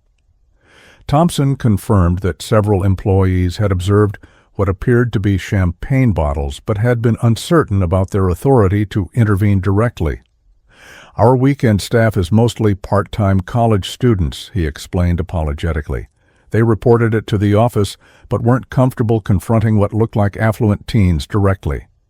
This contextual information reinforced Newsom's understanding of how the situation had developed, with Daniele and her friends effectively intimidating park staff through implied status and confidence, a strategy that had likely succeeded in other contexts throughout their lives. "Thank you for the information," he acknowledged, completing his notes before turning toward the evidence table where Martinez was finalizing her documentation. Meanwhile, in the covered seating area, the Lindsay family conversation had escalated to a level audible even from a distance, Richard's voice carrying particular clarity as his patience appeared to have reached its limit. "I don't care who else was doing what, Daniele," he stated firmly, his gesture emphasizing each point. "You brought alcohol and drugs to a public park, lied to multiple people including us, and then tried to intimidate a police officer with connections that don't even exist. Daniela's response was less audible, but her defensive body language was apparent, arms crossed and head shaking in the universal teenage gesture of denial despite overwhelming evidence. Catherine's intervention was equally clear from a distance. Her finger pointed directly at her daughter as she spoke with the unmistakable authority of a parent confronting unacceptable behavior. As this family drama unfolded, the parents of the other teens continued to arrive, creating a steady procession of luxury vehicles pulling into the parking area visible from the playground. Officer Martinez had established an efficient process, providing each arriving parent with a brief explanation of the situation, returning their child's ID, and issuing citations where appropriate before releasing the teens to their guardian's custody. The contrast between most parents' reactions and the Lindsays was notable. While most expressed disappointed resignation and ensured their children apologized appropriately, the confrontation in the covered seating area continued to escalate visibly. Daniela's voice suddenly rose loud enough to carry clearly across the playground, her frustration breaking through whatever restraint she had been maintaining. "This is so unfair. You never believe me," she shouted, standing abruptly from the bench where they had been seated. "Everyone else gets away with everything, but I'm always the one who gets in trouble." The outburst drew attention from everyone still present in the vicinity, several parents exchanging knowing glances that suggested they recognized the familiar refrain of teenage deflection. Richard Lindsay rose to his full height, his voice lowered, but his expression conveying unmistakable parental authority as he pointed toward the bench, clearly instructing his daughter to sit down and lower her voice. Instead of complying, Daniele made a sudden, unexpected movement, grabbing her purse from the bench and turning toward the parking lot with clear intent to leave. "I'm not staying here to be humiliated," she declared loudly enough for everyone to hear. "I'm going home," Catherine called after her daughter, with unmistakable warning in her voice. "Daniele, don't you dare walk away from us right now." The instruction went unheeded as Daniele quickened her pace, her formal dress and heels creating an incongruous image as she attempted to storm dramatically across the playground toward the parking area. Sergeant Newsom observed the situation developing, but made no immediate move to intervene, recognizing that parental authority should be given opportunity to resolve the situation if possible. Richard Lindsay's patience, however, had clearly reached its absolute limit. "Daniele, stop right there," he commanded, his voice carrying the kind of parental authority that typically brooked no defiance. "You are not getting in that car." The reference to that car drew Newsom's attention to what appeared to be the issue. Daniele was heading directly toward a white Tesla Model X parked prominently at the edge of the lot, keys already in her hand as she beeped the vehicle unlocked with a distinctive electronic chirp. The realization that she intended to drive away despite having consumed alcohol triggered Newsom's immediate professional response. "Ms. Lindsay, stop where you are," he called firmly, moving with practiced efficiency to intercept her before she could reach the vehicle. "You cannot drive after consuming alcohol, especially as a minor." Daniele spun toward the officer, her expression cycling through surprise, anger, and defiance in rapid succession. "I'm fine to drive," she insisted, continuing to move toward the Tesla despite the direct instruction to stop. "I had like 2 sips hours ago." Sergeant Newsom positioned himself between Daniele and the vehicle, maintaining a professional distance while clearly blocking her path. "Ms. Lindsay, you've admitted to consuming alcohol, you're under 21, and you're currently involved in an active investigation," he stated clearly, ensuring his body cam captured the interaction. "You cannot leave the scene, and you absolutely cannot operate a vehicle."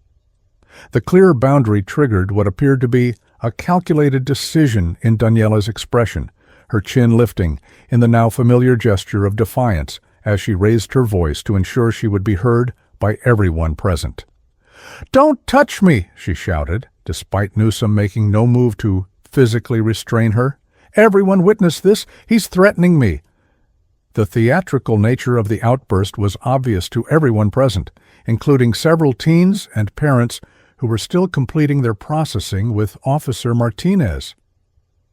"Daniele, stop it right now," Catherine Lindsay commanded, having followed quickly behind her husband to the edge of the playground. "Nobody is threatening you, and you know it." Ignoring her mother's reprimand, Daniele attempted to sidestep around Newsom, still determined to reach the Tesla.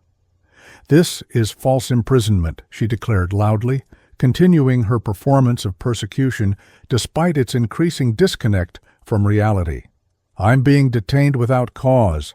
Sergeant Newsom maintained his professional position while ensuring his communication remained clear and within proper procedural boundaries.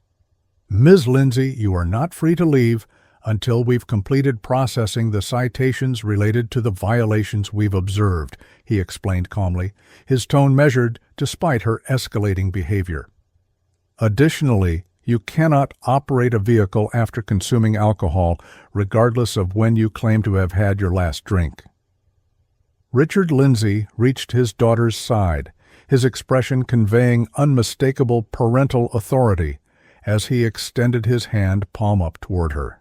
"Give me the keys, Daniele," he demanded, his tone leaving no room for negotiation. "Now."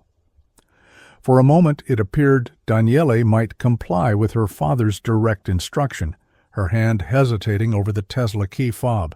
Then, in a sudden movement that caught everyone by surprise, she darted to the side and sprinted toward the vehicle, clearly intending to reach it before anyone could stop her. The unexpected acceleration forced Sergeant Newsom to make a split-second decision based on the potential danger of allowing an intoxicated minor to operate a vehicle. "Ms. Lindsay, stop immediately," he called, moving quickly but controlled to intercept her before she could reach the driver's door. "You are not getting behind that wheel." As Daniela reached for the door handle, Newsom positioned himself between her and the vehicle, careful to maintain appropriate distance while effectively blocking her access. "Step away from the vehicle," he instructed firmly, his training in de-escalation evident in his controlled posture and clear commands. This behavior is only adding to the seriousness of the situation. Instead of complying, Daniele escalated dramatically, attempting to push past the officer while shouting at maximum volume, clearly playing to the audience of remaining parents and teens. "He's assaulting me," she screamed, despite Newsom having made no physical contact with her. "Someone record this! Police brutality!" The disconnect between her claims and the observable reality was so profound that several onlookers actually pulled out their phones, not to document police misconduct as she had hoped, but to capture her increasingly erratic behavior. "Nobody's touching you, young lady," one father called from where he stood with his son. "The officer is just standing there." Catherine Lindsay arrived at the scene, her composed facade completely abandoned as she confronted her daughter directly. "Daniele Elizabeth Lindsay, that is enough," she snapped, maternal authority fully engaged. "You will stop this disgraceful behavior immediately and come with us to our car." Trapped between the officer, her parents, and the vehicle, Daniele appeared to recognize that her attempt to flee had failed, but rather than accepting defeat gracefully, she doubled down on her performance. "Fine, arrest me then," she challenged Newsom, extending her wrists toward him in a theatrical gesture. "Put me in handcuffs for taking pictures in a park. Everyone is watching how you treat innocent people." Sergeant Newsom maintained his professional demeanor despite the provocations, recognizing the performance for what it was. "No one is being arrested at this time, Ms. Lindsay," he stated calmly, ensuring his body cam captured both his words and his controlled demeanor. "However, your attempt to operate a vehicle while intoxicated and your refusal to comply with lawful instructions does elevate the seriousness of this situation." Richard Lindsay had finally reached his absolute limit with his daughter's behavior, stepping forward to take physical control of the situation. "Give me those keys right now," he demanded, his tone conveying that failure to comply was simply not an option. "And then you will go with your mother to our car and wait there until we finish dealing with this mess you've created." For a brief moment, it seemed Daniele might continue her defiance even against her father's direct command, but something in his expression apparently convinced her that she had reached the boundary of his tolerance. With obvious reluctance, she surrendered the Tesla key fob, her posture conveying defeat, even as her expression remained defiant. "This is so unfair," she muttered, though with notably less theatrical volume than her previous declarations. "I wasn't even going to drive anywhere." Catherine took her daughter's arm firmly, guiding her away from the Tesla and toward a black Range Rover parked several spaces away. "We both know that's not true, Daniele," she stated quietly, but with unmistakable certainty. "And this performance is only making everything worse." As Catherine led their daughter away, Richard Lindsay turned to Sergeant Newsome with the weary expression of a parent confronting unexpected challenges. "I apologize for my daughter's behavior, Sergeant," he offered, his earlier, diplomatic approach replaced by genuine contrition. "This is not how we raised her to act." Newsome acknowledged the apology with professional courtesy, neither dismissing the seriousness of the situation nor adding unnecessary judgment to what was clearly an already difficult family moment. "We still need to complete the citation process, Mr. Lindsay," he explained, redirecting focus to the procedural requirements. "Once that's done, you'll be free to take your daughter home, though I would strongly recommend discussing today's choices with appropriate seriousness." Richard nodded, casting a glance toward the Range Rover, where his wife now sat with Daniele in the back seat, their conversation continuing with visible intensity even at a distance. "Trust me, Sergeant, this will be addressed very seriously," he assured, his tone leaving little doubt about the consequences that awaited his daughter beyond the legal ramifications. What exactly happens next with the citations and potential charges? The playground area had largely cleared by the time Sergeant Newsome completed processing the final citation forms, most of the teens and their parents having departed with varying degrees of embarrassment and contrition. Only the Lindsays remained, Richard standing near the evidence table with tightly controlled patience, while Catherine continued her intense conversation with Daniele in the Range Rover. "Here are the citations for the violations we've confirmed today," Newsome explained, presenting the paperwork with professional detachment. "Underage possession of alcohol, possession of cannabis products, disturbing the peace, and unauthorized use of park facilities. Each citation includes instructions for the juvenile court appearance scheduled for next month." Richard Lindsay reviewed the documents with the practiced eye of someone accustomed to legal paperwork, nodding as he processed the information. "And the other substances?" he asked quietly, glancing toward the evidence bags that Officer Martinez was preparing for transport. "What happens with those?" Sergeant Newsome maintained his factual, professional approach, recognizing the father's genuine concern beneath the carefully controlled exterior. "The suspected MDMA will be sent to the lab for testing," he explained, gesturing toward the sealed evidence bag containing the white tablets. "If confirmed as a controlled substance, the juvenile prosecutor will determine whether additional charges are appropriate. You'll be notified of those findings and any resulting legal proceedings." The measured explanation seemed to provide Richard with the practical information he needed, though his expression reflected the gravity of the situation his daughter had created. "I understand," he acknowledged, signing the citation acknowledgments where indicated. "And the court appearance is mandatory, I assume?" Newsome confirmed the requirement, explaining that juvenile proceedings differed from adult citations where payment of fines could sometimes substitute for appearance. "The juvenile system emphasizes intervention and correction rather than purely punitive measures," he noted, providing context that seemed to slightly reassure the concerned father.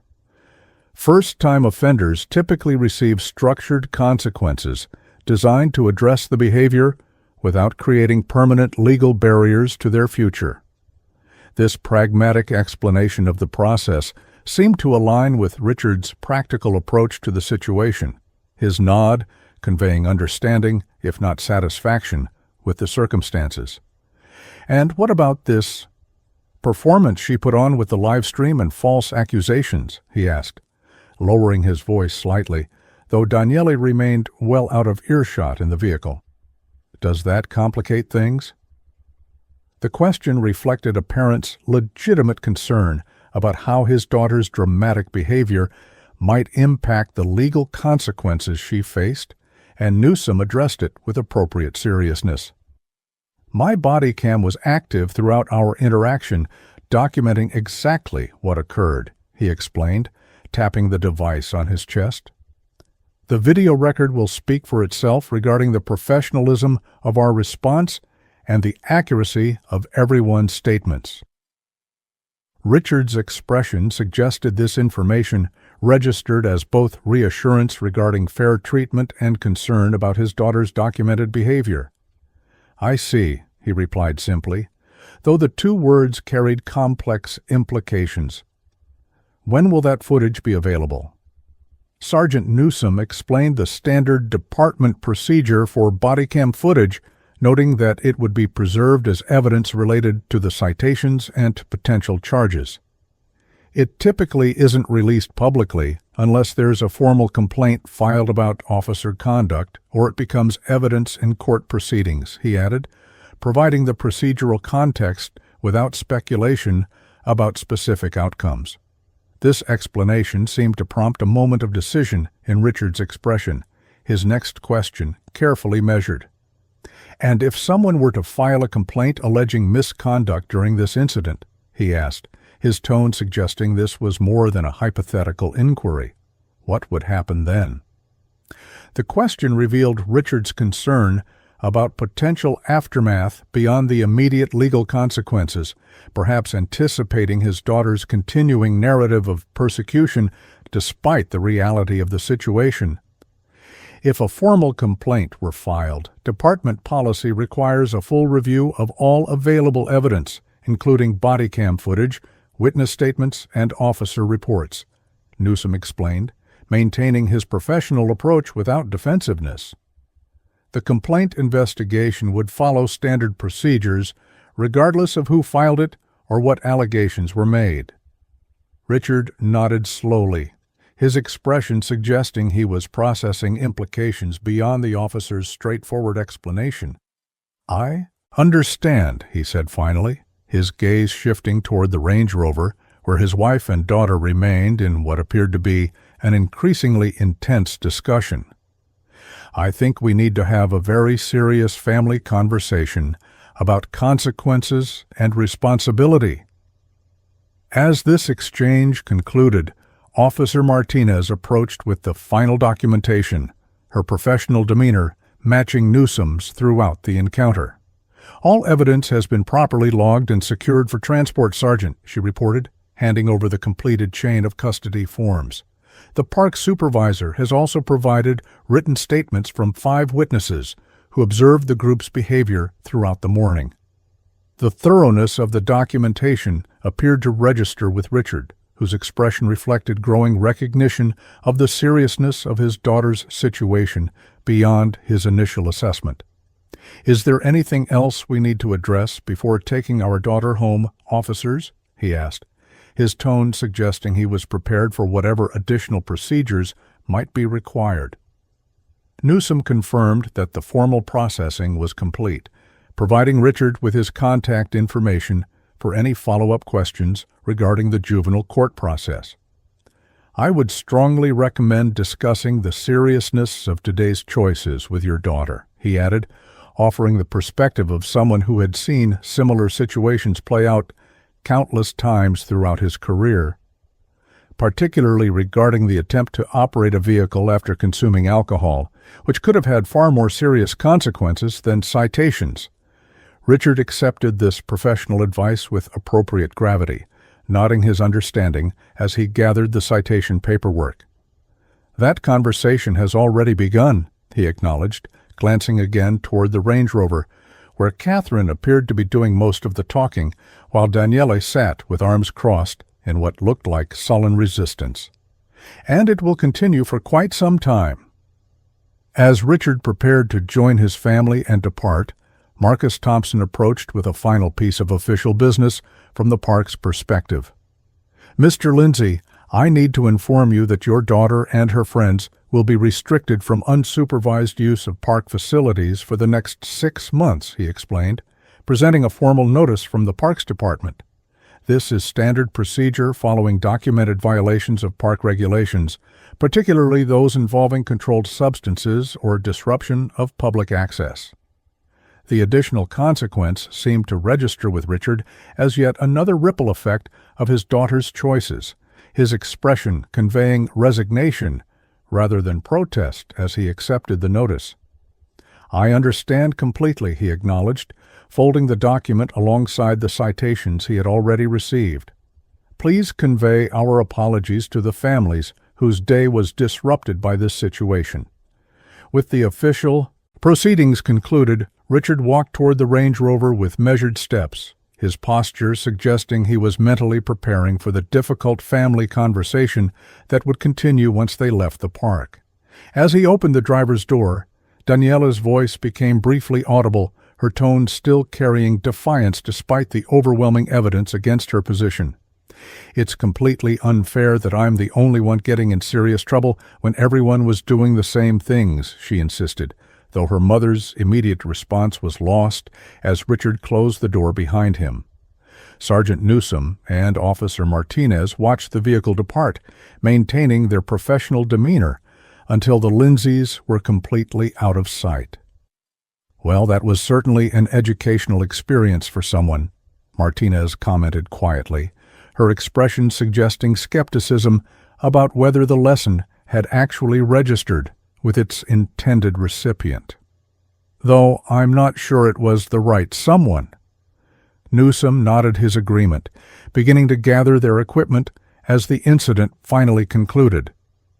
"The body cam footage should be interesting if this comes back around," he noted, having recognized the likelihood that Daniela's narrative of persecution would continue despite the reality of the situation.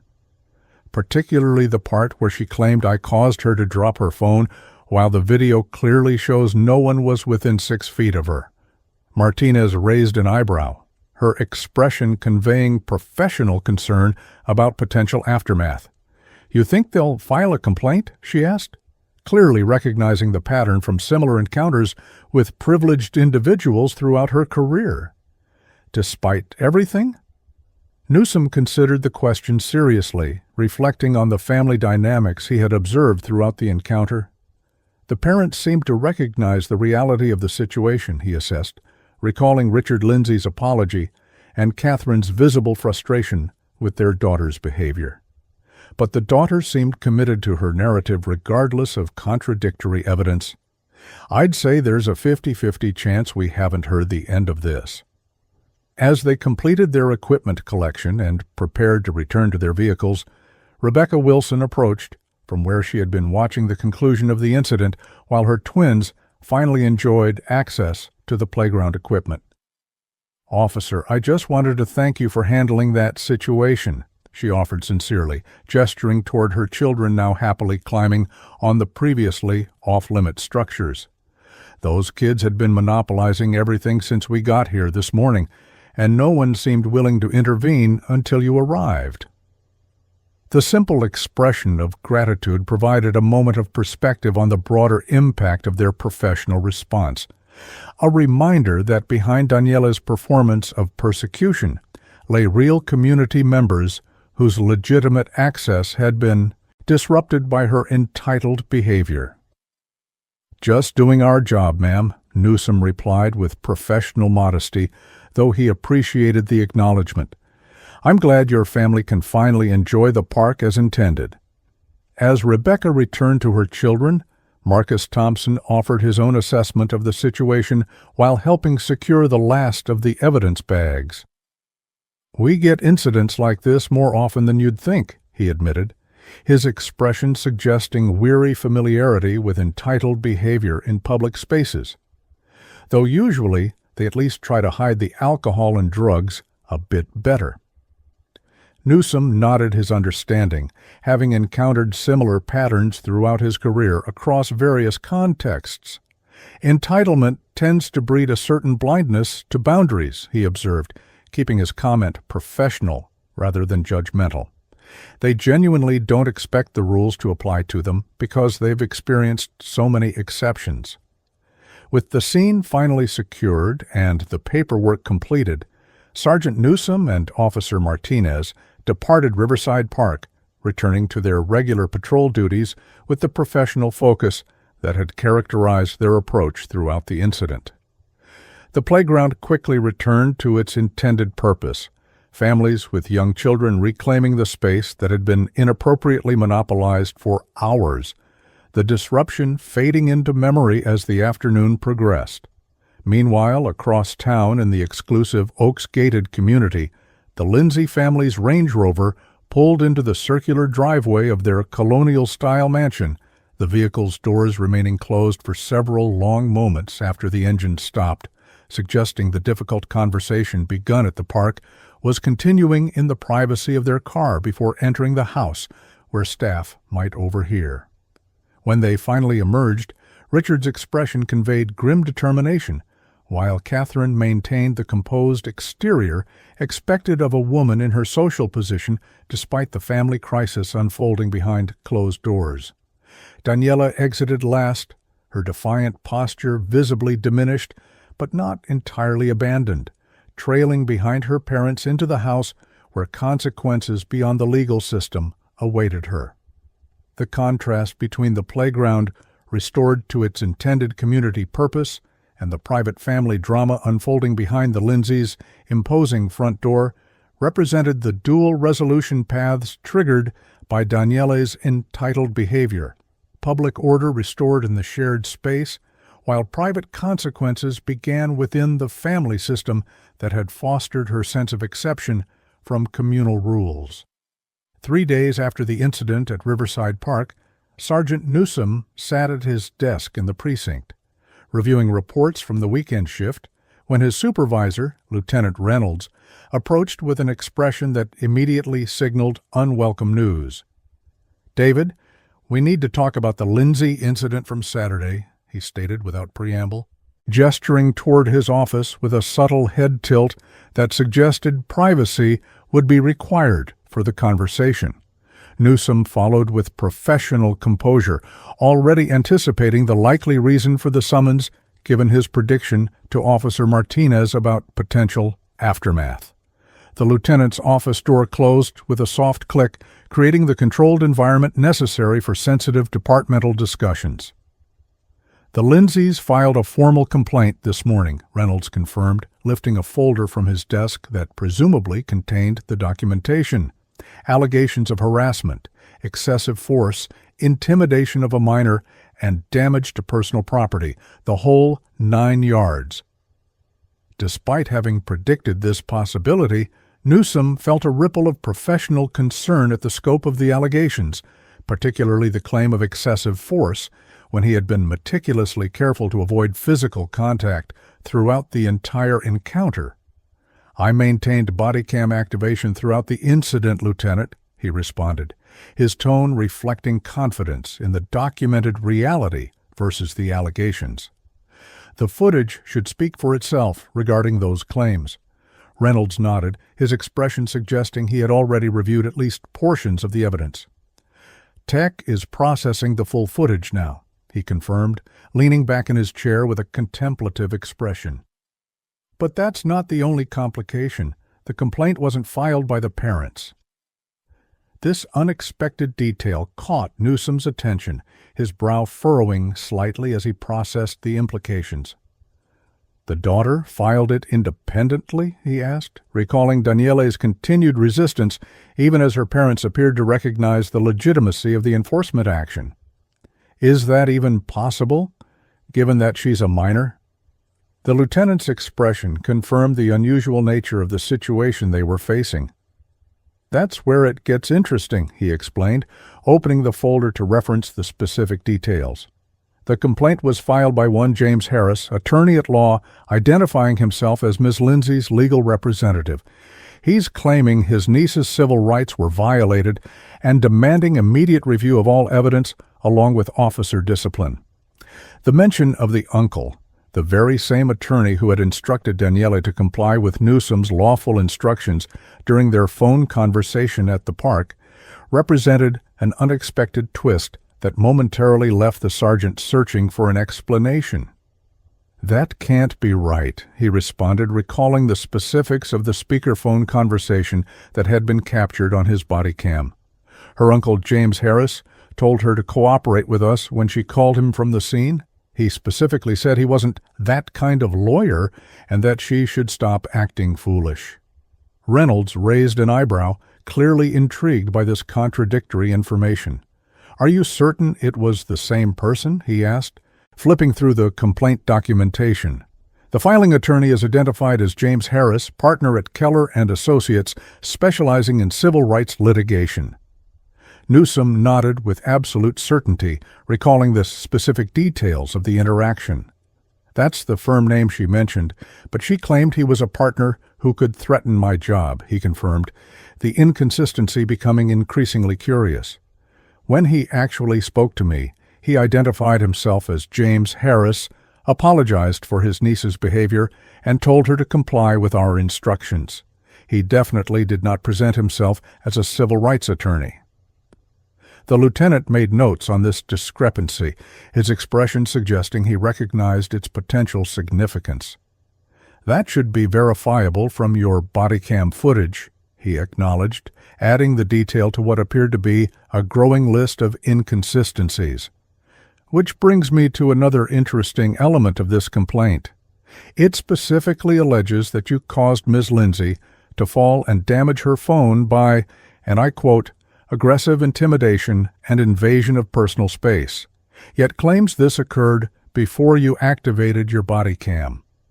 The precision of this allegation, particularly the claim about body cam timing, struck Newsom as calculated rather than coincidental, suggesting someone had carefully constructed a narrative designed to circumvent the most obvious evidence that would contradict it. "My body cam was activated from the moment I approached the playground," he stated with absolute certainty, recognizing the technical verification that would be available through the system's automatic logging. It captured the entire interaction from initial contact through citation issuance. Reynolds nodded as if this confirmation merely added to a pattern he was already recognizing.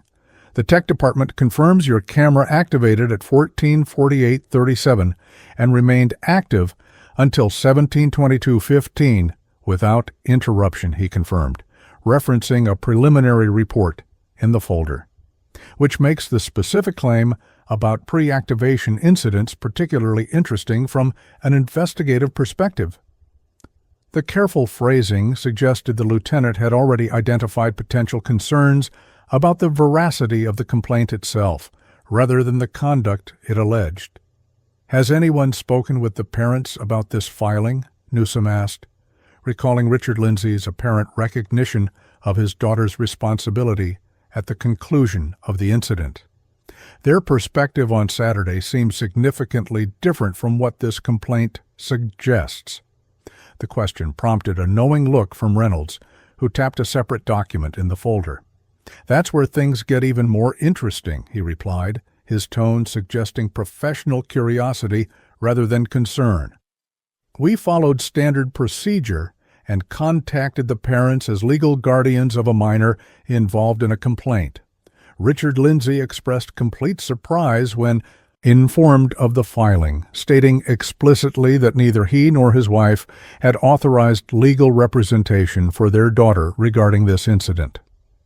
This revelation confirmed Newsom's suspicion that the complaint represented continuation of Daniela's narrative rather than her parents' assessment of the situation. "So, we have an unauthorized legal filing by an attorney claiming to represent a minor without parental consent," he summarized, the procedural irregularities becoming increasingly apparent. and making specific allegations about events that body cam footage will directly contradict. Reynolds leaned forward, his expression shifting toward strategic consideration. Exactly, he confirmed, gathering the documents into a more organized arrangement. Which is why I've already requested the department's legal team to review this complaint with particular attention to these irregularities before we proceed with the standard investigation protocols. The methodical approach reflected the lieutenant's experience with complaints that occasionally had motivations beyond seeking legitimate redress for misconduct.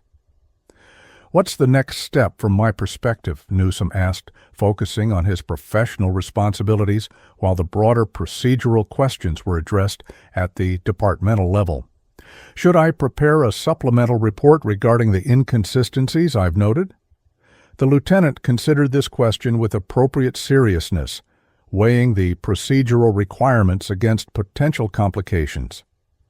"I'd like you to review your body cam footage personally and prepare a detailed timeline of the encounter," he decided, his instruction, reflecting confidence in Newsome's professional judgment, particularly noting any interactions involving the phone call to the uncle and the later incident with the phone damage. "Don't share this with anyone outside the department until legal advises on next steps." Newsome acknowledged the instruction, recognizing the careful balance required in addressing potentially frivolous complaints while maintaining proper investigative protocols. "I'll have that timeline on your desk by end of shift," he confirmed, his approach reflecting the professional thoroughness that had characterized his handling of the original incident. "Should Officer Martinez prepare similar documentation as the witnessing officer?" Reynolds nodded, adding this to his list of procedural steps. "Yes, and I'll have the park supervisor's written statement added to the file as well," he confirmed, his methodical approach ensuring all relevant evidence would be properly consolidated. "Something tells me this complaint may resolve itself once the full body of evidence is assembled." As Newsome prepared to return to his desk and begin the assigned documentation, a notification appeared on the lieutenant's computer, prompting him to pause their conversation while he reviewed the incoming information. "Well, this is an interesting development," he commented after scanning the message, his expression suggesting the situation was evolving in unexpected ways. "The department just received an email from Catherine Lindsay requesting a meeting regarding her daughter's unauthorized and inappropriate legal action against you." The notification represented yet another layer to the already complex situation, suggesting internal family conflict regarding Daniele's continued attempt to evade accountability. "That seems significant," Newsome observed with professional understatement, recognizing the potential implications of parental intervention against their daughter's legal maneuvers. "How should we proceed with that request?" Lieutenant Reynolds considered the question with appropriate caution, balancing procedural requirements with practical realities. "Legal needs to review this first, given the active complaint," he decided, making notes for follow-up actions. "But document Mrs. Lindsay's request in your timeline. This could be relevant to understanding the full context of what's happening here." With clear direction established, Newsome returned to his desk to begin reviewing the body cam footage and constructing the requested timeline. The precinct's digital evidence system provided secure access to the full recording, allowing him to observe the entire interaction with professional detachment, noting specific timestamps for key moments, including the phone call with James Harris and the incident where Daniele dropped her phone while backing away during her live stream performance. The objective record provided by the technology confirmed his recollection of events with precise clarity. No physical contact had occurred between himself and Daniele at any point during the encounter. Her phone damage had resulted exclusively from her own actions while attempting to create dramatic content for her social media audience. And her uncle had indeed instructed her to cooperate rather than offering legal support for resistance.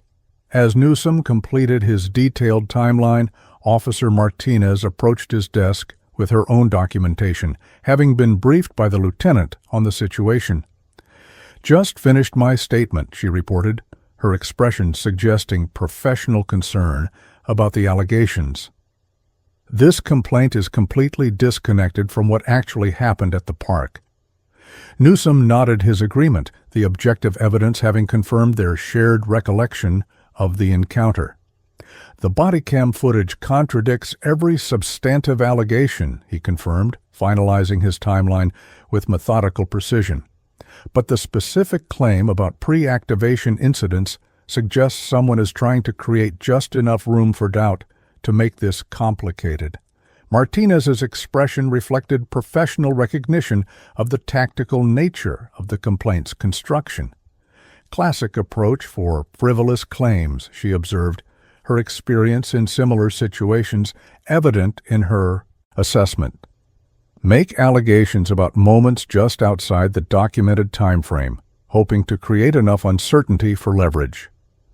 Their professional discussion was interrupted by the lieutenant's appearance at Newsom's desk, his expression suggesting new developments in the rapidly evolving situation.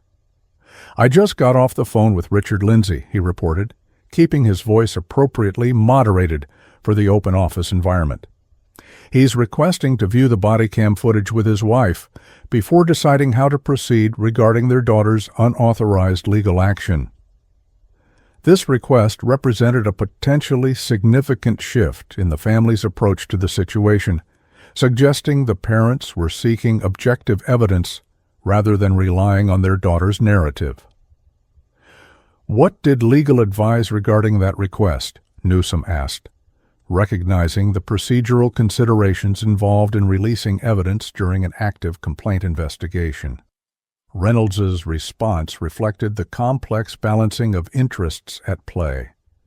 Given that they're the legal guardians of a minor involved in the incident and they're explicitly not supporting the complaint filing, legal has authorized a supervised viewing, he explained, his tone suggesting this represented a carefully considered exception to standard protocols. "They'll be here at 4 o'clock. I'd like both of you to be available for that meeting." The decision to allow parental review of the evidence suggested departmental confidence in the officer's conduct as documented by the body cam footage. "We'll be available, Lieutenant," Newsom confirmed, recognizing the potential importance of this meeting in resolving the artificially constructed conflict. "Should we prepare any additional documentation before then?" Reynolds considered the question before shaking his head. "The timeline and statement you've prepared, along with the unedited footage, should be sufficient," he decided, his approach reflecting appropriate focus on objective evidence rather than interpretive materials. "Let the video speak for itself regarding what actually occurred at the park." As the lieutenant returned to his office to prepare for the meeting, Martinez raised an eyebrow in quiet reflection on the situation.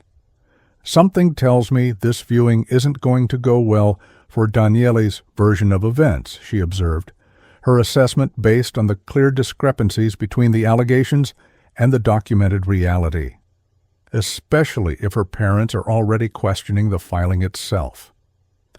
Newsom nodded agreement while maintaining professional restraint in his assessment. "The documentation is comprehensive and objective," he noted, focusing on the evidence rather than speculation about outcomes.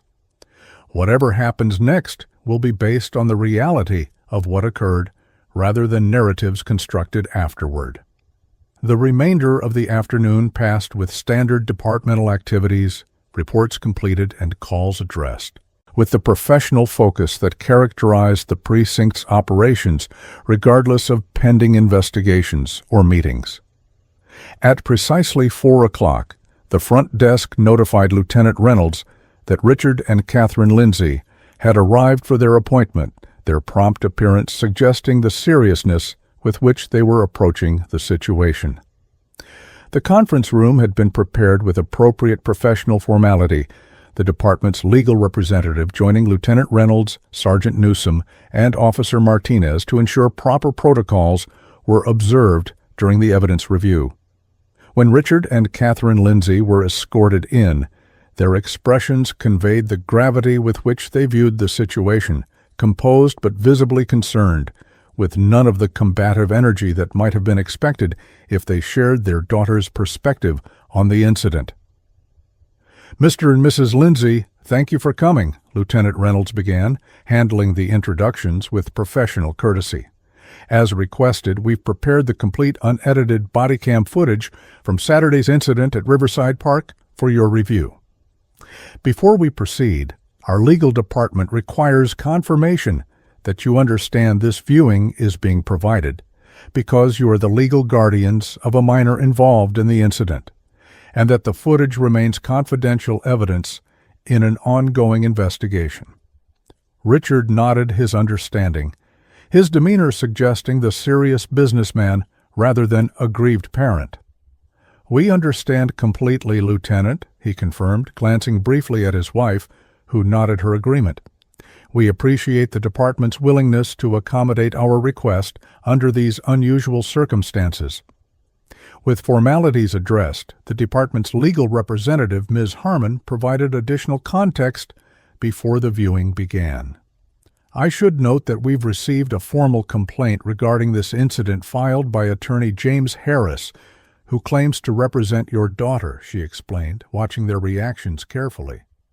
"Our records indicate you expressed surprise when informed of this filing and stated you had not authorized legal representation for your daughter in this matter. Is that accurate?" Catherine Lindsay responded immediately, her controlled tone carrying unmistakable tension beneath the surface. "That is absolutely correct," she confirmed, her posture reflecting the composed dignity she had maintained even during the confrontation at the park. "Neither my husband nor I authorized James Harris or anyone else to represent Daniela legally regarding this incident.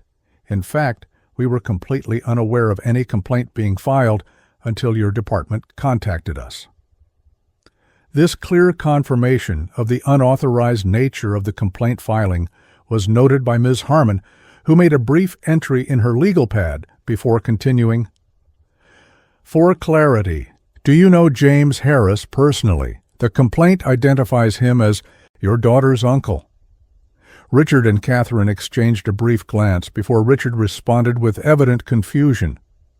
"James Harris is my wife's brother, yes," he confirmed, his expression suggesting genuine perplexity about the situation.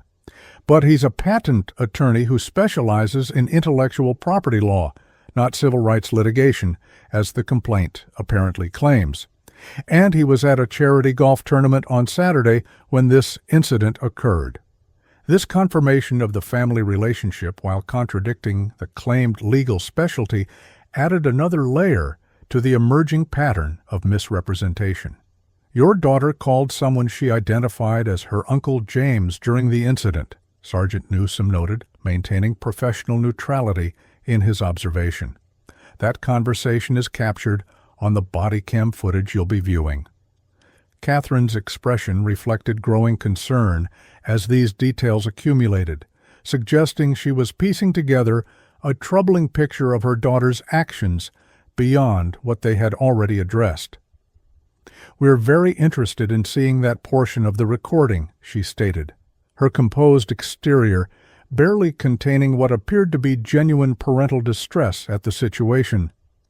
"James told us Daniele had called him from the park but didn't elaborate on their conversation."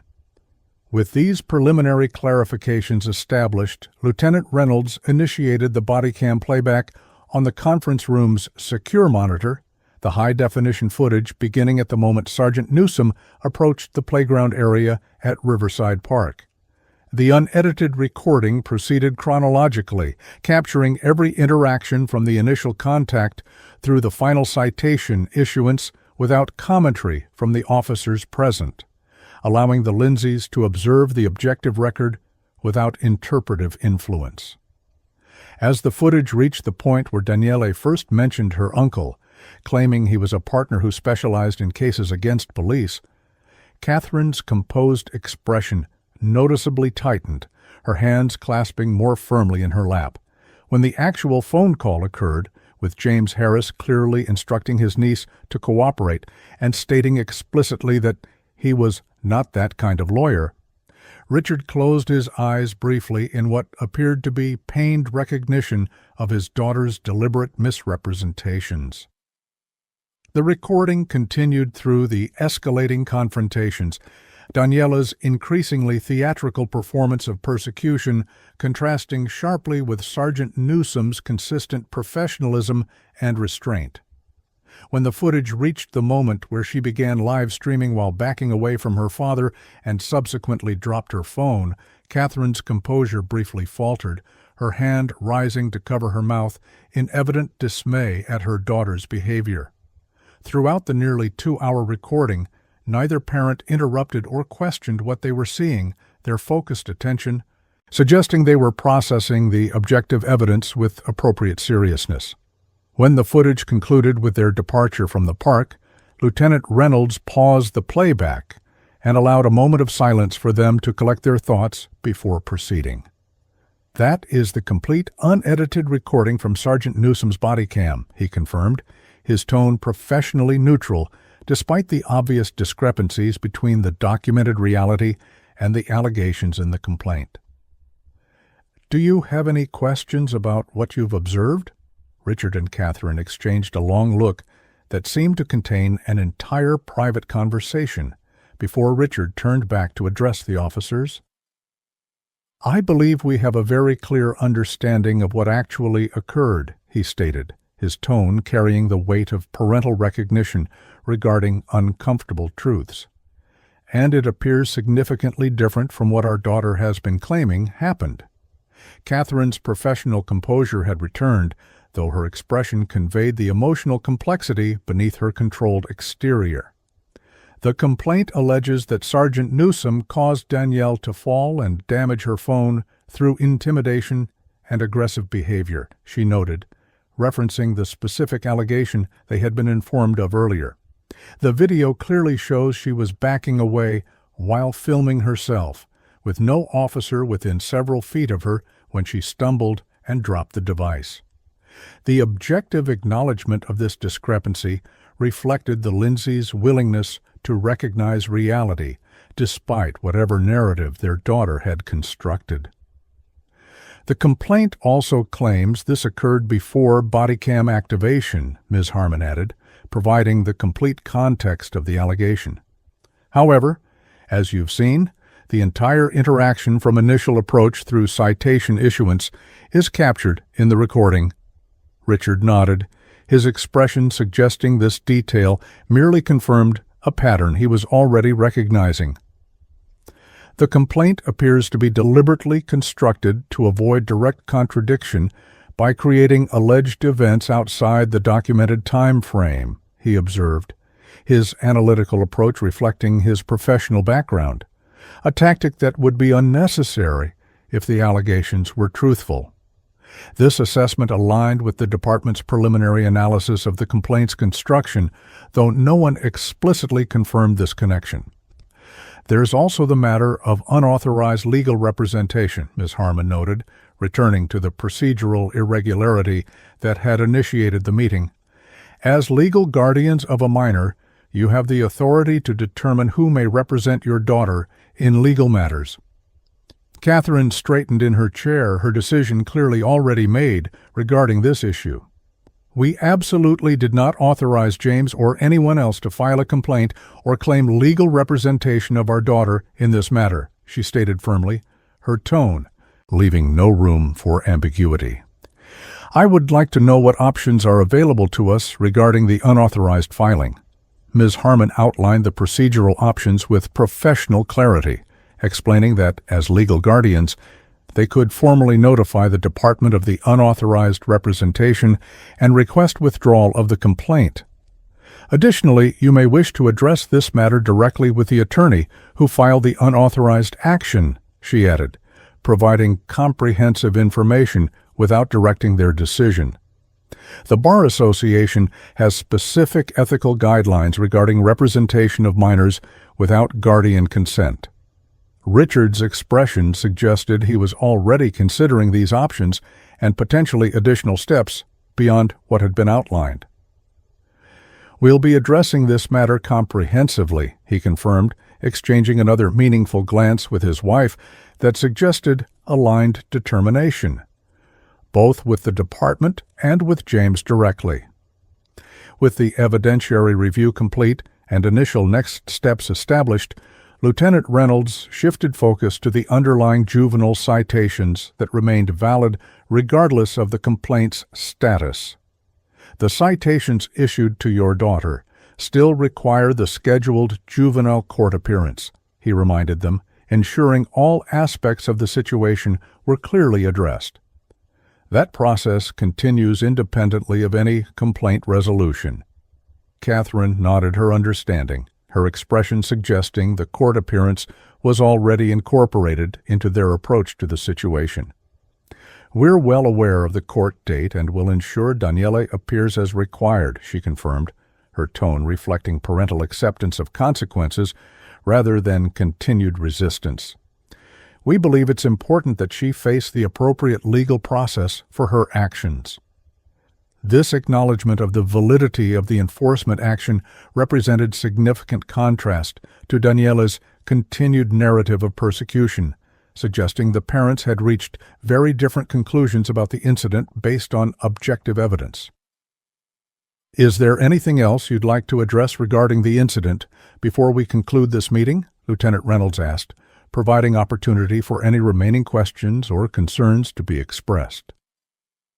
Richard considered the question before responding with measured precision.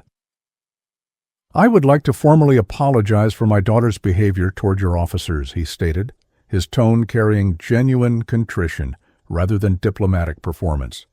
"The video clearly shows Sergeant Newsom and Officer Martinez conducted themselves with professional restraint despite significant provocation, and the allegations in the complaint are completely inconsistent with what actually occurred."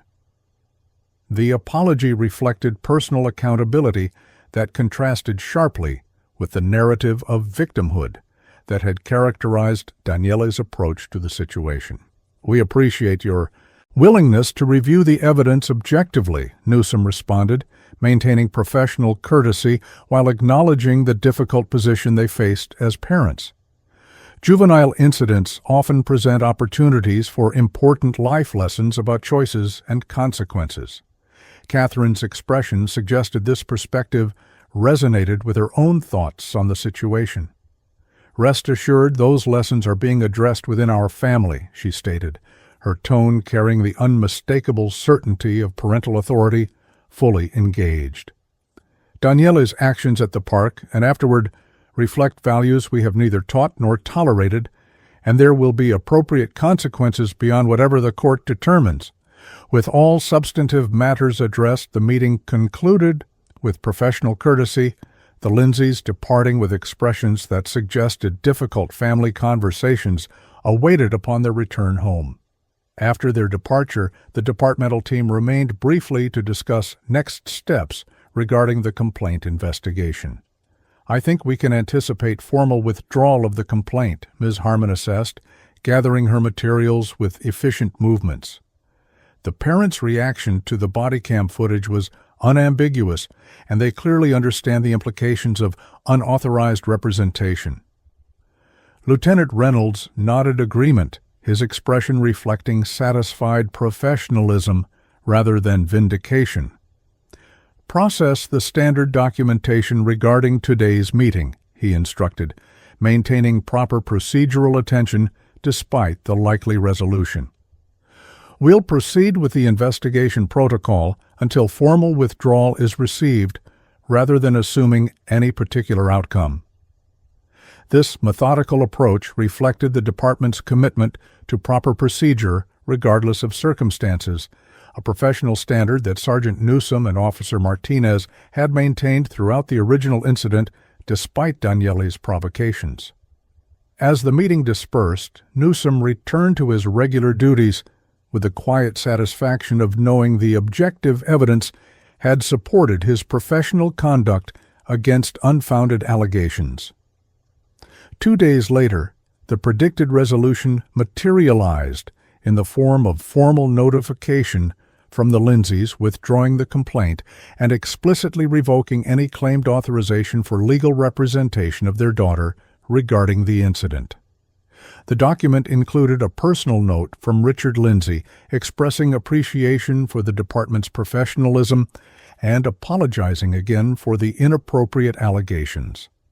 More significant than this procedural resolution, however, was the notice received by the Juvenile Prosecutor's Office the following week, informing them that Daniele Lindsay would be entering a guilty plea to all citations at her scheduled court appearance, accepting full responsibility for her actions without requesting leniency or alternative disposition.